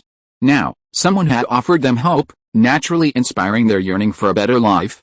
They viewed Steve not only as a superhero, but as a mentor, guiding them through their confusion. Steve, whose integrity and kindness had been enhanced by the super soldier serum, also grew rapidly during this month.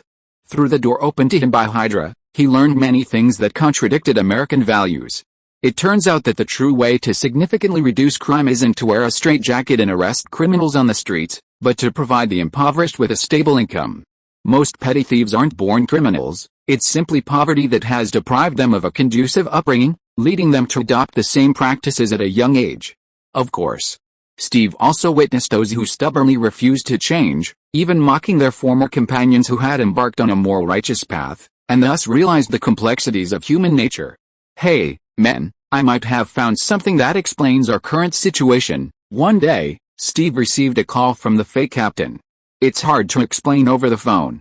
Can you come over?" Steve was overjoyed and was about to agree, but then he realized what was happening and changed his words. "I have something to do. Meet me at the cafe downstairs from your apartment in 3 days at noon." He hadn't realized the call was being monitored, but he deliberately prolonged it to avoid anyone inferring his location based on the time. As they were talking, the SHIELD technician monitoring the call looked up and shook his head helplessly at Phil Kelson. "They've installed roaming equipment, so we can't pinpoint the exact location of the signal source." Pretty cautious, Kelson had overheard this mysterious figure's conversation with Captain America and was surprised and curious about his memories of his idol, so he desperately wanted to know the answer. "Keep monitoring. Report back if you find anything." Steve immediately began packing after receiving the call. Since this wasn't his first time leaving, the Rogers family and the neighbors weren't as reluctant or nervous as they had been the last time. "Dad, Mom, I have something I need to take care of. I'll be back when I'm done, and I won't leave again, Steve promised solemnly. David, you're an adult now.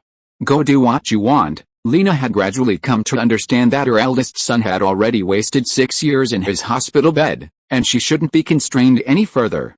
Harry stepped forward, patted him on the shoulder, and said, "Be safe, brother, don't forget my gift when you come back." Anthony was heartless, only thinking about his brother bringing him a gift when he returned. After leaving home, Steve found a deserted corner and donned a disguise. Using his disguise, he bought a ticket to Western Europe, then a connecting flight to Washington. He deliberately spent 2 days in Washington, pretending to be an ordinary tourist. At the appointed time, Steve, back in his normal self, headed to the cafe downstairs from the Fae Captain's apartment. "Do you know about parallel universes?" the Fae Captain said, cutting straight to the point. What? It was obvious that this touched upon Steve's knowledge gap. Quantum mechanics hadn't become an internet buzzword back then. Simply put, there are many other universes identical to ours, but the timescales may be different. The Fae Captain didn't know much about these things, he only realized this thanks to Nick Fury. Black Egg discovered that Steve had been missing for a month. To lure Steve out and track his whereabouts, he had several popular science magazines about parallel universes placed in the conference room. He then summoned the Fae Captain to a meeting, allowing him to naturally discover the magazines. "Take a look for yourself." The Fae Captain tossed a few of the magazines in front of Steve. More than an hour later, the Fae Captain had finished 3 cups of coffee. Steve then looked up with realization and uncertainty. "Am I Steve Rogers from another universe?" "I think so." The Fae Captain nodded and said, "We have too many similarities. Body shape, build, eyes and hair color. These cannot be changed. As for your face, maybe there were some accidents. If it can be restored." The Fae Captain suddenly thought of a way. "Oh, why don't we do a DNA test?" Here it comes, the first update of today. P.S. From now on, all foreign names will only be written in full when they first appear in each chapter, so that everyone knows who they are, and only the first or last name will be used afterwards to avoid being accused by my brothers of padding the word count. Chapter 113 Madame Gao, you don't want anything to happen to your apprentice, do you? In Hell's Kitchen, Lan Kenian's apartment. The elevator doors opened, and Lan Kenian, returning from a social event, was surprised to see a bespectacled, refined man sitting behind a desk. "Director Lin." Lan Kenian was surprised. "Why are you here?" He naturally lowered the gun he had just drawn from his waistband. As a level 7 agent of SHIELD, he was already qualified to enter Zheng Xian's office. He naturally knew how many leaves the Orchid had. He had also met Lin Hao, the Director of Technical Development. SHIELD employed a similar rank system, with a director at level 10 and 2 level 9 agents below him. One was always the deputy director, responsible for assisting with daily affairs, while the other's position varied from time to time. Some were assigned to field operations, while others were assigned to specialized departments. A technical director like Lin Hao held the same status as a Howard Stark in SHIELD, if they possessed exceptional skills and possessed sufficient knowledge of classified information. They would also receive level 9 clearance. Lan Kenian, a level 7 agent, knew that Lin Hao, besides being the head of the technical department, was also the Bureau's renowned level 9 agent, the Big Devil. This dual-role agent, skilled in both technical and field work, armed with a book in one hand and a brick in the other, ensured that others would listen calmly to his reasoning. Such an important figure wouldn't normally be deployed in person. "Kurosaki Ichigo is one of my disguises," Lin Hao revealed right from the start. "So you're the new person in charge?" Lan Kenian showed a hint of surprise, then clasped his legs and saluted Lin Hao. "Hello, Chief." Lin Hao waved his hand, explaining his purpose. "Do you know where the Hands base in Hell's Kitchen is?" "Yes," Lan Kenian nodded. "Let's go." Lin Hao stood up, his face behind his glasses slightly adjusting, his figure shifting as well. By the time he reached Lan Kenian's side, he was a completely different person. "Go now." Lan Kenian was stunned. "Just us? Do you want me to call for the team?" "No, the two of us are enough." Lin Hao glanced at him and asked, "Aren't you going to disguise yourself?" "Then wait a moment." Lan Kenian turned and walked into the bedroom. Odin's spirit, residing within the parchment, opportunely sent a message to Lin Hao. "Boss, this man shows no trace of magic or divine power. Sorry, I can't see anything wrong with him." Lin Hao didn't respond, still quietly waiting for Lan Kenian. If Zheng Xian couldn't detect the problem with the time stone in another universe, it was understandable that Odin couldn't. Lin Hao even suspected that even if he summoned Professor X, he might not be able to detect the problem. A power that could counter the time stone was likely on the same level as the mind stone. Lin Hao couldn't imagine what kind of power this was. Perhaps this guy really was fine. After recruiting Odin, and with the aid of Heimdall's eyes, the location of the hand's base was no longer a secret to Lin Hao. He sought out Lan Keenian to test him. With his own strength and Odin's power, no one on Earth could do anything to Lin Hao right now, unless the correction force was triggered. A moment later, Lan Keenian, now disguised, emerged from the bedroom. The apartment building had 2 elevators on the top floor, one visible, used by Lan Keenian and his men for daily commutes, the other, hidden. Accessible only to Lan Keenian himself, led directly to an equally hidden underground garage filled with vehicles Lan Keenian used for escape attempts. With his leader approaching, Lan Keenian naturally didn't hide, taking Lin Hao by elevator to his own underground garage. Lan Keenian chose a Ford SUV and acted as driver, taking Lin Hao to the Hand's base in Hell's Kitchen. The Hand is a ninja organization ostensibly originating from Japan, specializing in assassinations and dabbling in illegal drugs. However, it's actually an ancient organization with over 400 years of history. Its 5 leaders are all immortals who defected from Kunlun, their immortality derived from the bones of Shoulao. Shoulao is a dragon, a winged, lizard-like Western dragon with an Eastern-style head.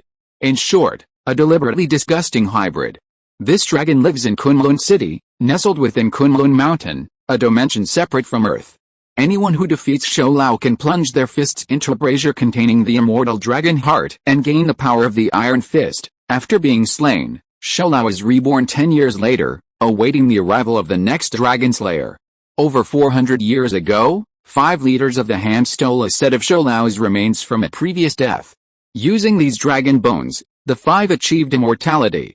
Not only have these 5 old men maintained their original appearance for over 400 years, but whenever they are slain by an enemy, as long as their bodies remain intact, they can resurrect using the dragon bone's power.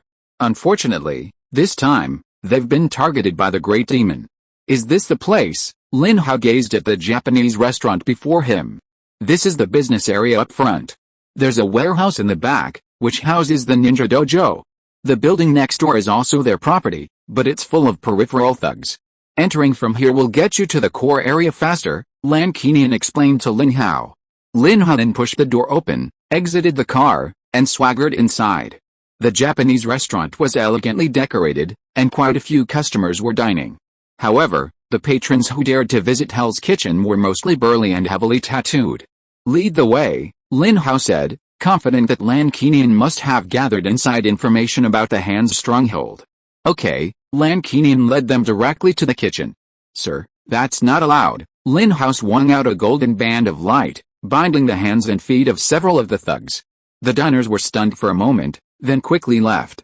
Ever since Daredevil donned his red tights and began fighting crime in Hell's Kitchen, the local gangsters had realized the superhero's presence was nearby. Naturally, seeing this incredible scene, they were too frightened to linger. Unfortunately, they didn't get far. Upon learning of the news, the Shuhei immediately deployed their official ninjas to eliminate them one by one. Lin Hao's intention was to alert the enemy. The golden band of light was the 4th binding technique. This rope, with Odin as his spiritual pressure charger, Lin Hao could unleash immense power even without chanting. Not only could he defeat these minions, he could even temporarily bind Thor.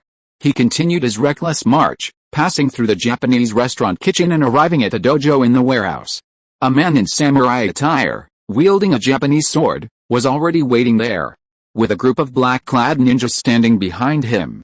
This man's name is Shin, a disciple of Madame Gao and Murakami. Lan Keenian introduced him. Baka, Shin glared at both Lin Hao and Lan Keenian, assuming his AI stance. The next moment, Shin suddenly leaped 5 or 6 meters and slashed at Lin Hao with his sword. Lan Keenian seemed a step too slow to react. When he tried to block Lin Hao, he found that Shin's strike had already stopped.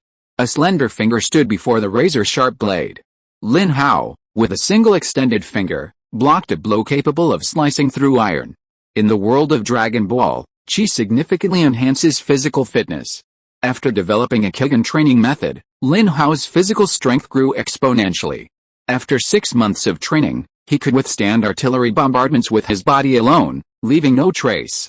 My turn now, Lin Hao smiled at Xin. Then, he hooked his finger against a blade and, with the skill of the storm kick, slashed through the air, severing the steel blade from Xin's hand and carving a deep, bloody gash in his chest. With a puff, blood gushed out. Lin Hao waved his hand, scattering the splattered blood and Xin. I've wanted to try this move for ages. It's really impressive. The ninjas behind him froze for a moment, then charged forward fearlessly. Lin Hao swung out a golden band of light, easily binding over 20 ninjas. Lan Qinyan's expression was astonishment, not an act. Lin Hao walked over to Xin and bent down to take out a token from his pocket. MRS. Gao, you don't want anything to happen to your apprentice, do you? Chapter 114. The director is here, and we have justice. The hand's token doubled as a communication device. Madame Gao, on the other end, suddenly heard a voice from her apprentice's token that had left a lasting impression on her. She was stunned for a moment. Then, a sudden realization dawned on her. You're the great demon of the SHIE. It seems Madame Gao hasn't forgotten our fleeting encounter 5 years ago, Lin Hao replied with a grin. That's good. It saves us time exchanging pleasantries. Madame Gao stuttered for a moment before finally uttering, how did you know I was still alive? How fresh? Shou Lao's bones. Lin Hao casually revealed the hand's closely guarded secret, which had lasted for over 400 years. Last time, I only chopped off your head. At most, I wasted a finger bone. It wasn't a loss for you, did you hear that? Madame Gao's self-control, cultivated over nearly 500 years of life, was shattered by Lin Hao's few words. She wanted to lash out, but she couldn't. Don't crow like a rooster. I'll give you 5-10 minutes to hold a meeting. After 10 minutes, reveal your locations and my people will come to pick you up. Otherwise, Lin Hao said sinisterly, the hand will face a complete crackdown by the Spear Bureau. Would you like me to tell you the coordinates of your bases around the world? Mrs. Gao silently hung up the phone. She hesitated for only 3 seconds before immediately contacting the other 4 fingers. The 5 bosses of the hand each represented a finger. Mrs. Gao, head of the Chinese branch. Alexandra, head of the Mao branch. Bo-Tu, head of the South American branch. Sao Enda, head of the Western European branch. And Murakami, head of the Japanese branch. What's wrong? It seems we haven't had our regular meeting today. Bo-Tu, head of the South American branch, was a young man in a black suit, sunglasses, and curly hair. Something big has happened. Madame Gao's expression was serious as she quickly stated Lin Hao's request. The big devil of the Spear Bureau asked us to provide our location within 10 minutes. He will send someone to gather us together. Did you provoke that perverted killer? Alexandra, the head of the Daimyo branch, was dumbfounded and cursed. Are you mentally ill? That man is a lunatic. I didn't provoke him. Madame Gao gritted her teeth and said, 5 years ago, he suddenly cleaned out my base and slaughtered everyone there. He even stabbed me. No wonder you didn't want to tell me how you died last time. Murakami, dressed as a samurai, suddenly realized. Who are you talking about? You make it sound like someone is really scary. Sao Anta was puzzled. You are far away, and the influence of the Spear Bureau in Western Europe is not strong enough for the time being, so they didn't touch you, Alexandra said indignantly. In recent years, the Spear Bureau and the Bear Shield Bureau have cooperated to clean up all the organizations in the Far East. If I hadn't run fast, I would have died once. The Spear Organization is a mysterious organization that has lasted for 2,000 years. It has been rooted in China and has a rich heritage. Murakami, the head of the Japanese branch, introduced to Sawanda and Botu. Since ancient times, there has been a saying that the spear is in the east and the shield is in the west. Legend has it that the Spear Organization holds a holy spear in its hands, which is so powerful that it is enough to kill gods. Are you telling a myth? Botu, the head of the South American branch, couldn't believe it. The power of the holy spear could even permanently wipe out Shou Lao. Madame Gao hadn't finished her words when Sawanda and Botu, who had little knowledge of the Shield Bureau, jumped up and down, scoffing. Haha, impossible, absolutely impossible. Shou Lao has lived for millions of years and died countless times, yet no one has ever truly destroyed it. To say a mere spear can completely kill Shou Lao is a joke. 10 minutes are almost up. Madame Gao glanced at her watch, her face filled with anxiety. If we don't make a decision, the Shield Bureau will wipe out all our strongholds. Let him come, Bota shouted. I want to see what this so-called Great Demon King is like. I'm not afraid of him, really, a cold voice boomed from behind Botu. The next second, Botu felt his vision fly away. The last thing he saw was a golden red halo and a scene behind it that was completely different from his office. Lin Hao, emerging from the portal, dodged the splattering blood, reached out and grabbed Botu's curly hair, lifting him up by the head. Everyone, it's our first meeting, please be kind. Lin Hao leaned his head toward the camera and waved at the other four fingers, still clutching the gambler's head, which was dripping with blood. Oh, Madam Gao, this is our second time meeting, let me introduce myself. I'm the Great Demon King of the SHIELD. Lin Hao swayed his makeshift face in front of the camera, grinning, you're so honored. I usually wear a mask when I go out, for fear of being dragged home by a beautiful girl. Madam Gao can excuse this. You're too old to have such a blessing. His madcap demeanor, coupled with the still bleeding head in his hand, stunned the other four fingers. It's him, it's him, it's him, Alexandra muttered nervously. 10 minutes until we're there, right? Lin Hao's smile suddenly faded. Tokyo, Ginza, Murakami quickly announced his location. A second later, a golden red halo appeared behind him. Singapore, Vladivostok, Madam Gao and Alexandra announced their locations one after another. Finally, before the 10-minute mark expired, Anda announced her location, England. Within half a minute, the four fingers and the corpse of the Botu had all gathered at the Ninja Dojo in Hell's Kitchen. Lan Kinian brought over a chair, and Lin Hao sat down with his arms folded. I've asked you to come here for two reasons. Lin Hao glanced around at the hands before him, clasping his four fingers like an elementary school student facing his homeroom teacher. He then gave his orders. First, I want you to cooperate with someone for the next period of time. Follow his orders and accomplish whatever he desires. Lin Hao pointed at Lan Kinian behind him. He'll tell you who that person is. Lan Kinian suddenly realized that this other Steve Rogers was indeed the work of SHIE. Another thing. I need you to provide me with some dragon bones. They're hidden somewhere in Hell's Kitchen. Lin Hao thought for a moment, then gestured towards the dojo. Here, when the time comes, find a way to get the information to that person so he has a chance to find the magical bones. Don't be too forced, be natural. The four fingers exchanged glances, and finally, Madam Gao, who had previously dealt with the Great Demon King, spoke on their behalf. Sir, it's not that we don't want to. But after so many years of depletion, our dragon bone reserves are running low. This was the truth. While Shou-Lao's remains possessed magical powers, they were, after all, the remains of a dead body. The remaining power couldn't be replenished, and every use diminished it. Over 400 years, the five fingers had faced countless life or death crises, and the power was nearly depleted. In the original novel, after discovering the new generation of Iron Fist, they might have considered returning to Kunlun to steal the dragon bones once more. I am never stingy with my own people. Lin Hao looked around at the four people and said with a smile, Kunlun will appear again in a few years, and then they should pay the taxes for millions of years. All the people who knew about it, including Lan Kinian, were stunned. You use the laws of this dynasty to collect taxes from the previous dynasty? Kunlun has existed for millions of years. At that time, let alone countries and nations, even the species on the earth were still in the era of Homo erectus. It is outrageous enough for others to collect taxes for 100 years in the future, and you actually want to push it back a million years. Why? Lin Hao was completely unaware and said seriously, they imprisoned and tortured Shou-Lao for a full million years. As the representative of justice, can't you go and uphold justice for Shou-Lao? Yes, Alexandra jumped out to respond first.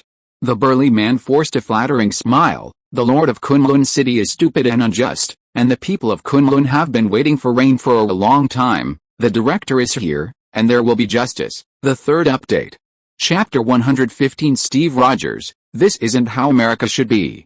The real Steve Rogers stayed in Washington for another day.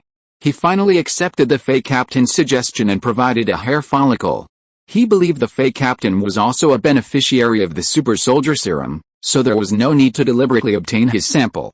With SHIELD's help, the Fey Captain quickly received the genetic test results. Exactly the same, the real and Fey Captains finally confirmed they were the same person. Nick Fury soon learned the news as well, and he breathed a sigh of relief. At least, Captain America's character was trustworthy and wouldn't cause trouble for the United States of this universe. He then became intensely curious, wondering how Captain America had arrived in this universe, whether he could return, and what the channels were for his travels. I need to find a way for Captain to extend an invitation. Nick Fury couldn't reveal his continued surveillance of the fake Captain. He had to find a suitable excuse. What are your plans? Still in the cafe downstairs, the fake Captain handed over the test results and asked Steve, what do you want to do next? Continue to search for the reasons for my current state, and if possible, go back. Steve hesitated. In the nearly 3 months since waking up, he'd experienced a lot, learning things he'd never known before. He felt a sense of responsibility to do something. An ordinary person would hardly have this sense of meddling in other people's affairs, especially in an atmosphere dominated by refined egoism, where the notion of every man has a responsibility became a target of ridicule. The real Steve Rogers was clearly different. The super soldier serum had intensified all his positive emotions and values. After witnessing the utopia Hydra had meticulously crafted for him, Steve felt a deep sense of duty. This was different from the time travel situation in Avengers 4. Steve didn't have to rush back to save half the universe, nor was anyone warning him against arbitrarily altering the course of history in other universes. Crucially, he was the authentic Captain America of this universe, and his concern for America was a matter of divine order. If you need help in the future, I'll be here to help, just like last time, Steve said, before leaving. A little over 3 hours later, he was back in Hell's Kitchen, New York. Director, the man's back, Lin Hao quickly reported remotely to Lin Hao, who had already returned to his San Francisco estate. According to the plan, let the Hand take action. After meeting Lin Hao again, Lin Hao had been wary of him, hoping SHIELD would suddenly appear to confirm his identity. But so far, nothing had happened. This left Lin Hao unable to confirm. Although Botu had been beheaded, Lin Hao had not destroyed his body. After the other four fingers harnessed the power of the dragon bone to resurrect him, Botu had become his most dedicated lackey. Director's orders have arrived, and we must carry them out flawlessly. After his resurrection, Botu immediately summoned his minions from South America and was now conducting a pre-battle briefing. Anyone who dares to slack off, I will throw their entire family into the jungle snake den. The minions trembled in fear. It was clear that the jungle snake den was a particularly formidable location within the Hand's South American branch. Madame Gao, Murakami, and Alexandra, having spent years in the Far East, were well aware of the great demon's reputation and were equally wary of slacking off. Cao Anda, from the Western European branch, saw the other four men's dedication, and having witnessed Lin Hao's methods firsthand, though a lingering resentment stemming from survivor bias inevitably lingered within him, he could only obediently do his bidding. Soon, over 20 of Madame Gao's henchmen appeared outside Lin Hao's apartment, feigning panic as a group of disguised gamblers' henchmen followed in pursuit. Hand over Boss Jin Bing's goods, the gamblers' henchmen shouted as they gave chase. Dare you touch our hand? The henchmen in front fiercely threatened those behind. Prepare for death. Honestly, the henchmen's acting was incredibly exaggerated. The lines they had memorized were then distorted on the spot. Fortunately, the lines fit their daily lives. While they differed significantly from the script, their experience helped them convey the basic message. This was understandable. If they knew how to act, they'd have gone to Hollywood long ago. Who would still be involved in the mafia? While gangsters often star in simple, hilariously entertaining films, their acting, while exaggerated, is genuinely serious. They strike with real intent, blood on every blow. Their dedication instantly crushes the inexperienced trainees. Steve, who lived on the 5th floor, heard the commotion outside his apartment and walked to his window, overlooking the chaos below.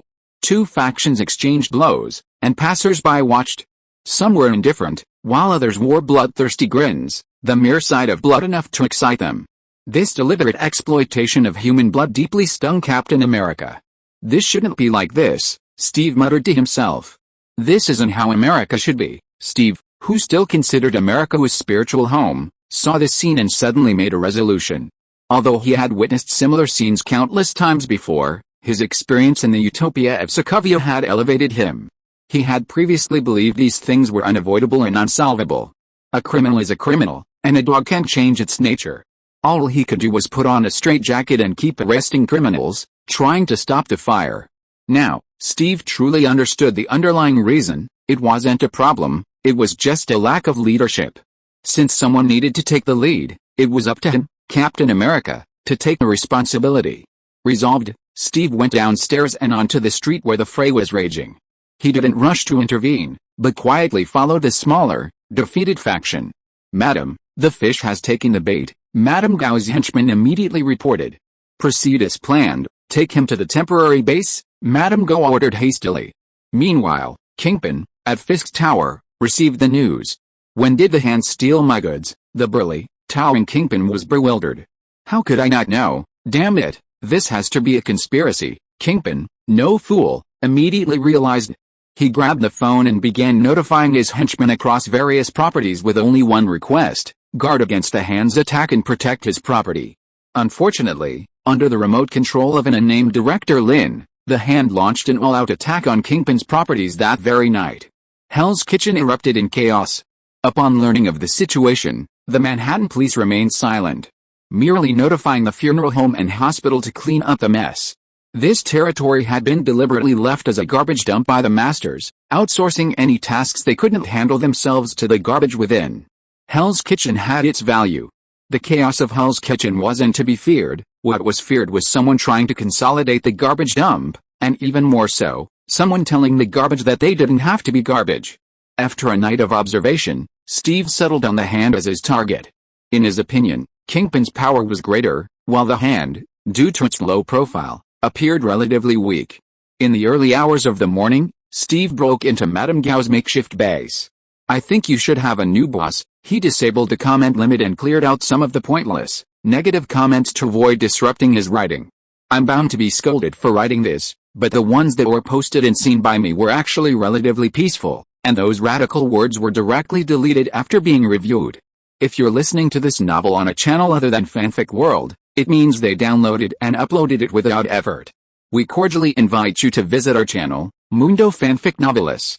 There you'll find the original version of this story and you can explore many other novels of various genres. We're waiting for you to immerse yourself in a world of incredible novels. Chapter 116, If the Sokovians can do it, why can't the Americans? It was time to put their acting skills to the test again. Madame Gao's henchmen were finding their work too demanding lately. Fighting was fine, it was their want. Acting? They just couldn't do it. Faced with Steve Rogers' boast, the smaller bosses exchanged glances before turning their gazes to the highest-ranking team leader. Helpless, the team leader could only bite the bullet and step forward. "Kid, what do you think you're doing here?" With a thud, he flew backward. After countless encounters with modern mafia, Steve had learned to use action without words. It was a more effective way to communicate. The team leader's mission accomplished, he breathed a sigh of relief before passing out. At least no more acting for the next 2 days. He didn't want to take that punch, but if he didn't, the boss would dismember him and toss him into the sea to feed the fish. Thinking about it, taking the beating was more effective. After the team leader fell, the deputy team leader stepped forward and tremblingly said, "What do you want to do?" The arrogant deputy team leader of the hand hadn't shown such an expression in years, and today his acting was truly on full display. "From today on, I'm your new boss," Steve looked around and said proudly. "Who's in? Who's against?" "I'm against." The deputy team leader rushed forward according to the script. With a bang, he flew back out, and his performance was temporarily completed. Then, several other small leaders rushed forward according to the script to deliver the goods. After more than 10 minutes of struggle, the dozen or so remaining henchmen were forced to accept Steve's leadership. "Boss, we're actually a branch of a larger gang. I know other strongholds." The prearranged guy jumped out. Lead the way. Steve was ambitious and planned to take over half of Hell's Kitchen in one night. During his time living in Hell's Kitchen, he had already learned that Kingpin's Fisk Group was the most powerful and had begun to transition from the underworld to the white side, trying to clean up his act and become a legitimate businessman. The other smaller gangs each held their own territories. The Hand, while relatively unknown in Hell's Kitchen, was well known to the upper echelons. After taking down the Hand, they could first rally the other smaller gangs before launching a general offensive against the Kingpin. The guide brought Steve to the Hand's stronghold, where another round of intense fist-fighting ensued. The prearranged extras, acting as scripted, became Steve's men. After taming the Hand, Steve spent another 2 days eliminating the other smaller gangs before immediately launching an attack on the Kingpin's Fisk Group. Steve was one of those enthusiasts who, having first seen a cutting-edge theory and a goal to strive for, failed to grasp the harsh reality, naively believing in a quick victory. This was the norm for enthusiasts. They had to endure numerous setbacks before finally finding their true strength. He didn't realize that Sokovia's utopia was merely an idealized state, secretly manipulated by Hydra, and they imagined it could be quickly replicated in America. Steve, still brimming with American arrogance, instinctively figured that if the Sokovians could do it, why couldn't the more civilized Americans? Without Lin Hao's advance assistance in arranging the hand, Steve's plan to bring Hell's Kitchen under his control would have taken at least 2 or 3 years. Lin Hao didn't have the time to wait, so he gave him a cheat. Just kidding, Director Lin wasn't really trying to awaken the Americans to self-awareness, he was just here to stir up trouble, okay? The Hands ninjas were formidable fighters. With the Five Fingers' dedicated support and Steve leading the charge, they were unstoppable, wiping out much of Kingpin's territory in a matter of days. Fuck. Bitch, Kingpin gathered his last strength at Fisk Tower for the final battle. Bullseye lost his frivolous demeanor, his expression stern. He'd already been dispatched once, only to be nearly beaten to death by Steve. If it weren't for the desperate efforts of the other henchmen to hold him back, he wouldn't have been able to return. Despite his fury, Kingpin wasn't completely irrational. He had already contacted high-ranking officials in New York, attempting to leverage official power to intervene in the chaos in Hell's Kitchen. However, the several powerful figures he had previously contacted were equivocal, with none offering concrete confirmation. They were all playing it safe. These powerful figures didn't really care who was in charge of Hell's Kitchen, as long as they obeyed their orders. However, Kingpin's ambitions were immense. He had abandoned his role as a conscientious mob boss and was instead attempting to clean up his act. This crossed their red line, so they were happy to see a new leader in Hell's Kitchen. Even before Pierce's clone had even begun to exert its power, the situation was already favorable to Steve. Clearly, the powerful figures didn't yet understand Steve's intentions. "Boss, they're coming," a henchman ran into Kingpin's office and reported, "The building's surrounded, get your weapons ready." Fight hard, Kingpin wasn't one to surrender. The battle was intense, but not brutal. The Hands ninjas were far more powerful than the gang's henchmen, their weapons no less powerful than Kingpin's. With the enhanced Steve leading the charge, it didn't take long for them to reach Kingpin's office. The moment the door was breached, Bullseye flung his darts, attempting to dispatch the two ninjas, but was stopped by a flash of sword light. Steve strode in, glanced at Bullseye, his defeated opponent, then turned his gaze to Kingpin and said gravely, "I have no intention of killing anyone. You can choose to leave Hell's Kitchen, dream on." Kingpin grabbed his special cane and charged at Steve. The old Steve would have battled Kingpin for at least 10 minutes before finding a flaw and ending the fight. Though an ordinary man, Kingpin possessed a sturdy build, natural strength, and mastery of various martial arts. His years of scientific training made him a formidable fighter. Spider-Man and Daredevil were frequent victims of Kingpin. But Steve, after another month of training in the exorcism sword technique, deepened his internal energy. Combined with his gift of all meridians open, his combat power increased far beyond that of the other eunuchs. His movements were agile and graceful, his sword strike swift and explosive. Combined with his vibranium sword, in just 10 moves, Steve severed Kingpin's staff and plunged the tip of his sword into his throat. Bullseye, terrified, rushed to the window, shattering the glass and leaping out, regardless of the height. "Ignore him. Gather Kingpin's men and assets." Steve, like a child who has learned a new game, was eager to put his ideas into practice. Matt Murdock, arriving late, leaped from the rooftop, through Bullseye's broken window, and into Kingpin's office. "What do you want to do?" Had it not been for their 2 previous encounters, Matt wouldn't have bothered to confront Steve. He couldn't understand why he had suddenly swept into Hell's Kitchen. Was he aiming to become the new mob boss? The old man with the stick has not yet told Matt about his past, so Matt does not know about the hatred between his master and the Hand. Steve waved his hand to dismiss the Hand ninja who tried to rush forward, walked towards Matt, and explained, "You have your way to fight crime, and I have found my way, so I want to give it a try, become the new gang boss and restrict their crime." Matt was incredulous. Steve smiled, "You will know soon, and I believe that you will discover the truth that you have never discovered before. Just like me, the plot of Captain America is about to reach its climax. I can finish writing this paragraph tomorrow." After more than 30 chapters of foreshadowing, it has finally come to an end for the time being. The routine of killing people and destroying their hearts really cannot do without foreshadowing, otherwise it will be completely meaningless. But the follow-up reading and subscription of the foreshadowing plot is bound to be low. Alice. Chapter 117 New Hell's Kitchen. The day after capturing the Kingpin, the real Steve Rogers, leveraging the wealth accumulated by the Fisk Corporation and the Hand, began implementing the methods he had learned in Sokovia in Hell's Kitchen. He established community workshops, short-term technical training courses, organized daily patrols, maintained neighborhood hygiene, and proactively took over the property management company, providing truly useful property management services to the residents. He even subsidized the elementary and middle schools in Hell's Kitchen, using his subordinates to intimidate teachers into attending classes. He also sent reformed thugs to supervise classes, brutally punishing any disruptive children. After Steve's reorganization, Hell's Kitchen was transformed. The streets were clean and odorless, and there were no more idle young people. All the thugs were eliminated, confined to forced labor in factories. The sound of reading returned to the community schools. Although the children and teachers feared the thugs supervising the classes, they were also delighted to see the classrooms functioning as they should.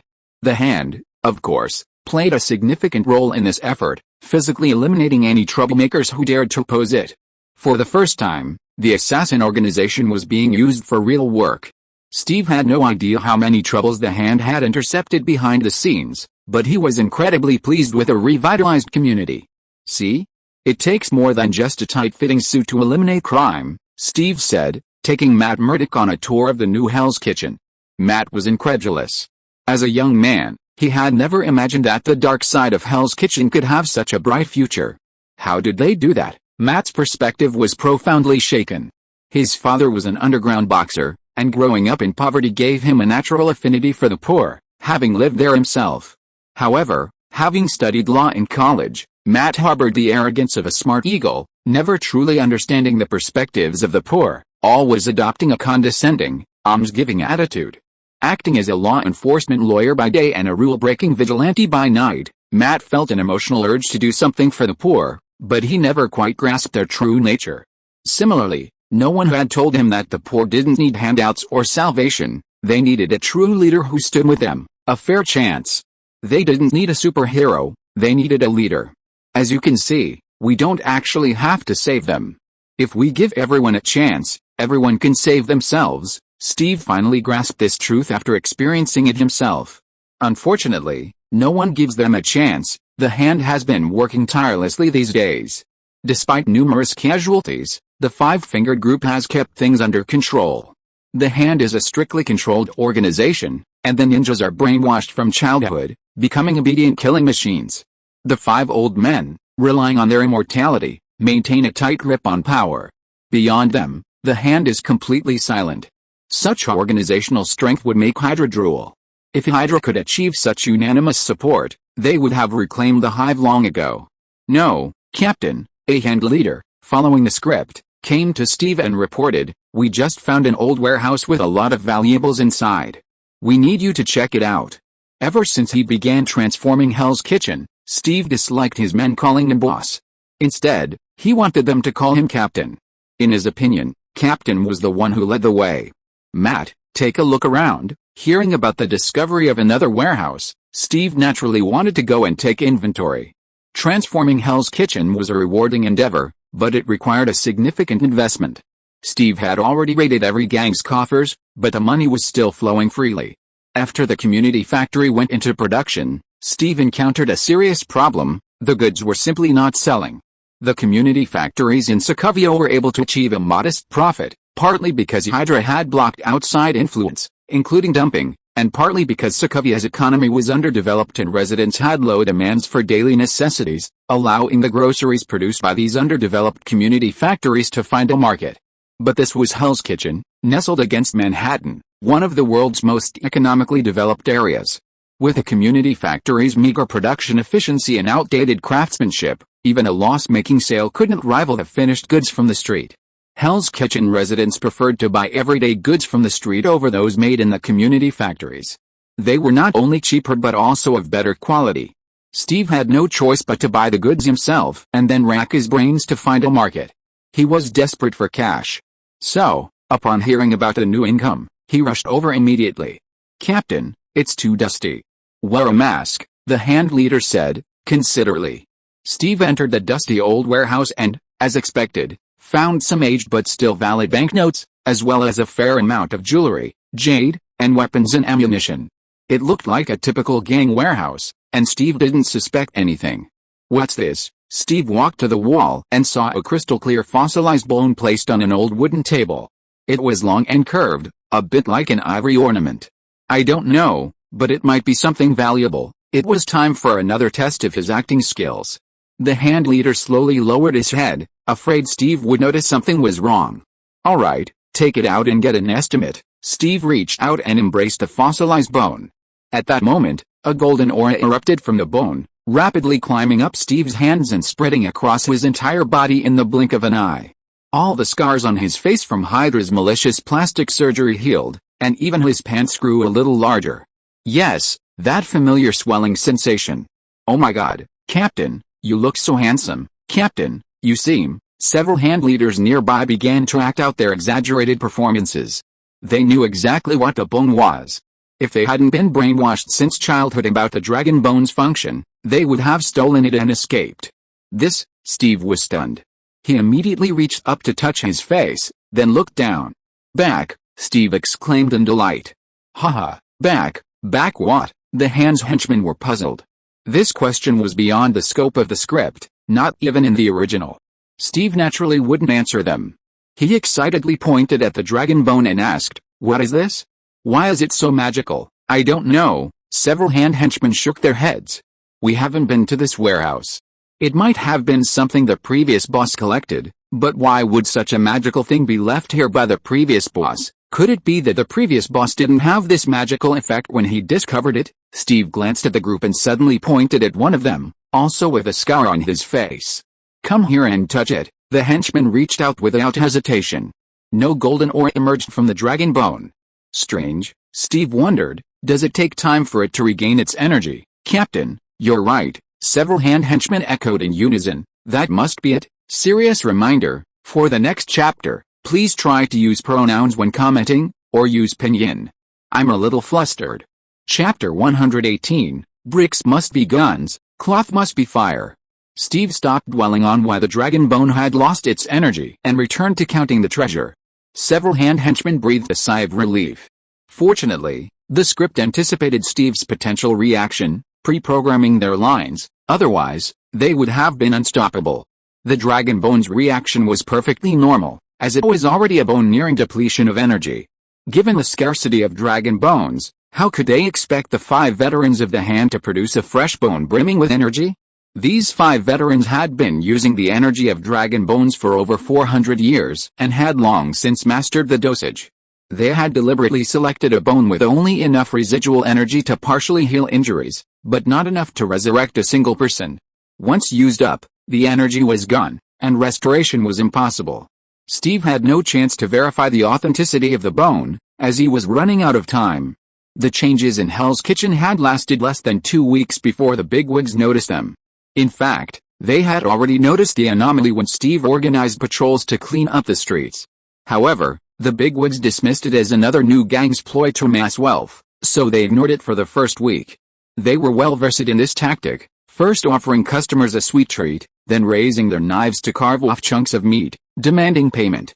However, as the powerful discovered the community factories, technical training courses, and revitalized community schools, they suddenly realized what was happening in Hell's Kitchen. Black Panther. It's the Black Panther. The ghost of the Black Panther has returned. Poor people don't have the right to an education. How dare they do this? I didn't pay attention for a few days, and someone did this right under my nose. It's unbelievable, so audacious. They're rebelling. Destroy them. They must destroy them. The powerful suddenly erupted. There will undeniably carry it out. Almost the next day after confirming the news, the FBI, NYPD, IRS, National Guard, Army Armored Division, and other powerful agencies dispatched heavily armed forces to surround Hell's Kitchen from all sides. SHIELD, ever involved, also received the news, leaving Nick Fury stunned. How dare he do such a thing? Unaware of Steve's true identity, the high-ranking officials simply designated the photo as the primary target. No arrest, no interrogation, just kill. Nick Fury, knowing Steve's true identity, was even more shocked. Why would he think such a thing? He's Captain America. Could it be that America in this alternate universe has changed color? Impossible. Nick Fury shook his head decisively, exclaiming, absolutely not. America is the greatest nation. No enemy can defeat America. Nick Fury immediately assembled his men and headed for Hell's Kitchen aboard a Quinjet. Before departing, the fake captain, having received the news, secretly contacted Steve. What the hell did you do? Why are they sending the army to round you up? What did you say? Steve was utterly shocked, incredulous. The army's coming to round me up. You're in Hell's Kitchen, right? The fake captain said quickly. Not just the military, but the FBI, IRS, USG, and even the NYPD have all deployed armed personnel. What the hell did you do? You've stirred up a hornet's nest. Your photo has made them their top kill target. Everyone they see must shoot you. No. For the first time since injecting the super soldier serum, Steve felt completely panicked. He couldn't believe it. Why is this happening? Run. The fake captain had already treated this alternate version of himself like a brother. Convinced he was Captain America, the fake captain felt equally lonely in the modern world. Suddenly encountering this alternate version of himself felt a sense of familiarity. Mimi, Steve's personality wouldn't allow him to escape, especially since he firmly believed he had done nothing wrong. I can't leave. If he left, what would happen to Hell's Kitchen? What would happen to these people who had just seen hope? I'll explain what I'm doing. Steve was confident, having regained his former self. The fake captain, who had secretly called, didn't have time to say anything more before being rushed onto a plane. Nick Fury was also anxious to get to New York, so the intercepted recording of the fake captain's call wasn't even reported to him. Upon receiving the news, Steve immediately gathered his men. Everyone, disperse and go home. Steve issued an order that the men couldn't understand. Wait for my notification. Clearly, he intended to face the encroaching army alone. Although confident in himself, kind-hearted Steve didn't want to put them at risk. As always, naive Steve believed he had done nothing wrong and could explain himself. The other men didn't care, but the hands still had a crucial scene to film. They didn't dare disobey the joint order of the Five Fingers. Captain, let the others go. We'll go with you. Yes, you always need some people around you. Looking at these brave men, Steve suddenly felt a surge of camaraderie from his days leading the Howling Commandos. Okay, then you'll accompany me. Soon, the neighborhoods surrounding Hell's Kitchen were surrounded by heavily armed troops. All residents were warned not to appear on the streets, lest they be arrested. This was only for those outside Hell's Kitchen. For those inside, the leaders had only one order. Listen carefully, the commanders of each department relayed the orders. Anyone who appears before you, regardless of age, skin color, or whether they possess weapons or not, who does not immediately surrender, may be shot. Carefully inspect every street, every building, every house. Leave no corner untouched. Bricks must be shot, cloth must be burned, and not a single person inside must be spared. Everyone involved in the operation was stunned by such a murderous order. Soldiers who had served in war zones abroad could never have imagined such an order would appear at home, in a neighborhood adjacent to Manhattan. Don't ask, don't even think. As if anticipating their hesitation, the commanders of each department added sternly, just follow these orders to the letter.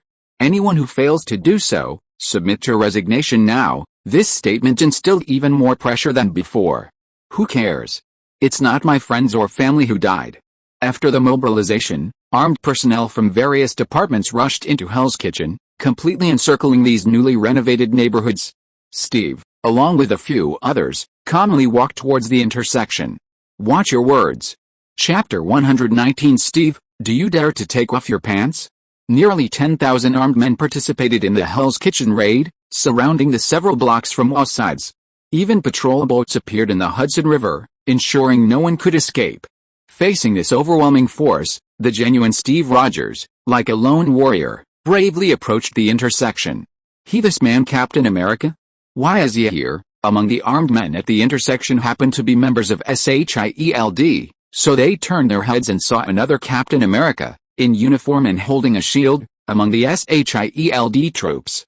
Watford, why are there two captains? Steve, now restored to his appearance, got what he wanted. This brief pause gave him a chance to speak. Hello everyone, my name is Steve Rogers, and I'm Captain America from another universe. With his appearance restored, Steve no longer doubted his identity as David Rogers, though he hadn't yet figured out the reason for that strange memory. His voice echoed through the intersection, startling everyone around him. Are you kidding? He's Captain America too. What's this other universe? What's he talking about? The commanders of several other departments immediately contacted Nick Fury of the SHIELD team. What the hell? Who is this guy? Is he telling the truth? If it were an ordinary person, they wouldn't care, simply giving him a warning and shooting him if he didn't listen. But this man actually claimed to be Captain America and had the exact same appearance as Steve Rogers, so they had to be cautious. Captain America was not only the face of the military, but now he was elevated to the altar of the American spirit. As subordinates, they couldn't let him offend his superior, could they? Nick Fury stared at Steve, confused as to why he had suddenly regained his appearance. Faced with the other's confusion, Nick Fury hadn't yet opened his mouth to explain, but Steve continued to speak loudly at the corner of the street. Everyone, I don't understand why you're here today. Is there some misunderstanding? I haven't committed any crime in these neighborhoods, nor have I violated any American law. Why are you mobilizing so many troops to surround them? The people carrying out the orders were equally confused as to why their superiors had suddenly erupted in anger. Those who truly knew the underlying reasons would never speak aloud. I'm just doing some things in the community. Hearing him dare to name specific measures, Nick Fury snapped, You say you're Steve Rogers? Do you dare take off your pants? While Nick Fury didn't know why the man's appearance had suddenly regenerated, he was certain that what had been amputated could never grow back. At least based on his current intelligence, such technology or superpowers didn't exist on Earth. This Captain America from another universe had already used the Evil-Repelling Sword technique before, so it couldn't have been without a circumcision. SHIELD had conducted numerous experiments and found that women and men without circumcision who dared to practice the Evil-Repelling Sword technique would inevitably suffer problems, either paralysis of their limbs or sudden death. Everyone was shocked again by Nick Fury's outburst. What did he mean? Why is this all about pants again? Has removing pants become the new way to tell who's real? Is the real captain's hand really that small? Only the eunuchs from various departments immediately grasped the situation, casting curious, surprised glances at Steve standing at the street corner. Their expressions shifted meaningfully, a touch of excitement, even gratitude. Whether it's a transgender person seeking self-reflection and voluntarily undergoing genital mutilation, or a soldier forced to undergo genital mutilation due to injury, they are bound to encounter strange looks in their lives. Although it's called a free country, human nature remains the same. While polite people may not express it directly, they still harbor disdain or a curiosity about those who are not like them. This curiosity can easily hurt sensitive hearts. Few can even conceal such glances. Eunuchs constantly live under the weight of others' strange gazes. Those with good self-control can accept it and live with composure, but those with poor self-control often succumb to the pressure and develop mental illness. The sudden knowledge that the legendary Captain America had, like them, suffered a cut was undoubtedly heartening news for the fathers-in-law. The power of example is immense. It's even more powerful than celebrity status. If Steve had truly suffered a cut, he would undoubtedly become a spiritual idol for the fathers-in-law, a force to be reckoned with a single wave of his hand. Unfortunately, Steve hadn't yet grasped this. However, facing Nick Fury's questioning, Steve felt distinctly humiliated. What? Steve glared at Nick Fury. After learning of his past in Hell's Kitchen, Nick Fury had lost hope in this Captain America from another universe, even viewing him as an enemy who could harm America. What? The brave and fearless Captain America don't even have the courage to take off his pants. While the stalemate at the intersection continued, other directions had already been taken by armed personnel from various departments. After all, Steve hadn't set up defenses, and his henchmen were no match for the well-equipped and well-trained regular troops. Captain, one of the thugs, who had already evacuated, bravely ran back to report to Steve, They're charging in. They're charging in. They're killing everyone they see. They won't listen to any explanations.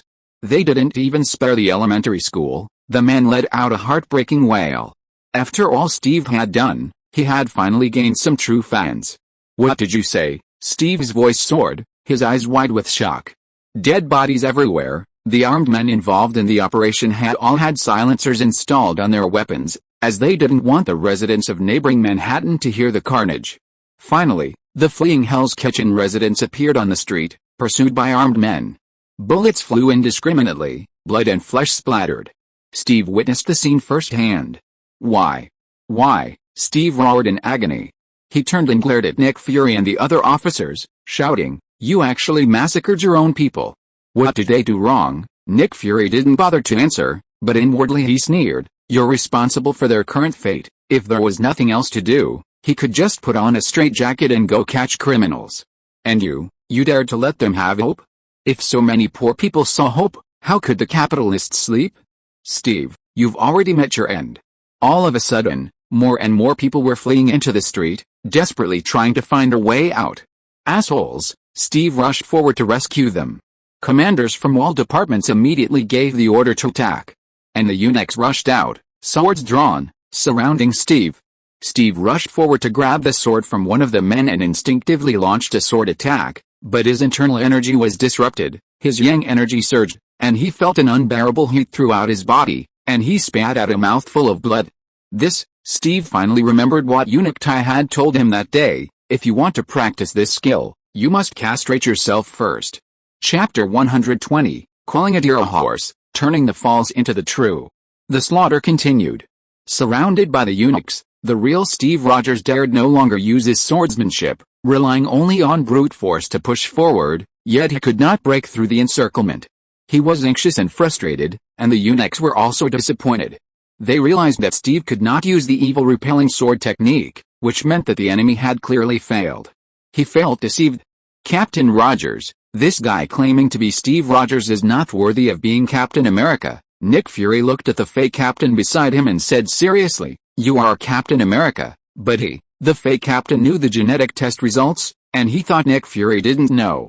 No matter who he was, he is now against America. Nick Fury knew that he knew the test results, and he also knew that he thought he didn't know. "Captain, you represent the spirit of America." Perhaps these words touched him. The fake captain, who had never doubted his identity, always regarded the title of Captain America as his responsibility. So the fake captain stepped out of the group and approached Steve. "Brother, stop it, stop." Steve punched a shield eunuch back and shouted at the fake captain, "Don't you see what they were doing? They're not even sparing the elderly, the weak, women, or children. If you stop, I'll make them stop." The fake captain, feeling incredibly proud, boasted, "As long as you come back with us for investigation, I'll guarantee everyone's safety." The commanders of the various departments remained silent. Their orders were to wipe out everything in Hell's Kitchen. Even if they didn't kill them on the spot, they would take all the captured individuals to a secret location and dispose of them. The massacre was actually all committed by those who refused to surrender. The American armed forces, as they often do, would shoot first without orders. Now that they had a golden ticket, why would they care about these scumbags? However, every group has a silent majority, and those who chose to surrender were still the majority. They just didn't know that this time, the bigwigs were serious. Steve hesitated. "Captain, don't believe him." The Hands henchman finally saw one of the scripted scenes and immediately jumped out to recite their lines. "They're definitely trying to trick you, Captain. Run. Leave us alone, Captain. You're our hope. With you, new Hell's Kitchens can be built all over America." The Hands henchman chosen for this final scene had been promised by Five Fingers that they could be resurrected after death using dragon bones. Initially, the five elders were reluctant. These henchmen were orphans they'd raised from infancy, brainwashed into killing tools. What was the life of a tool worth? Did it deserve dragon bones? But the great demon wasn't stingy. To make them appear utterly righteous and selfless, he granted them this portion of dragon bone energy. Unable to resist the great demon, the five elders had no choice but to agree. Upon hearing these words, Nick Fury and the other commanders' faces dropped. Indeed, if they let their primary target escape today, even if they wiped out Hell's Kitchen, new ones would pop up in other cities in the future. They knew all too well the current state of America. If anyone were to spread this theory, it would spread like a plague. That's why they preferred to kill rather than let him go, leaving no one alive. "What should we do? Who of you is sure we can stop him?" "Director Fury, it seems you know him best. Is there any way to hold him back or eliminate him immediately?" The other commanders were initially unaware that the primary target had suddenly assumed the face of Steve Rogers, but after seeing what Nick Fury had just done, they immediately realized what was happening. While equally shocked by Captain America's actions, these men had long since hardened their hearts to stone. How could they care less about the lives of some poor idiots? I've already mobilized our forces, Nick Fury said gravely. By then, Steve had already engaged the fake captain. The Hand's henchmen had deliberately attacked the eunuchs and the fake captain, and one had died a heroic death. Captain, run, stop him. Don't let him get away, commanders from all departments shouted in unison.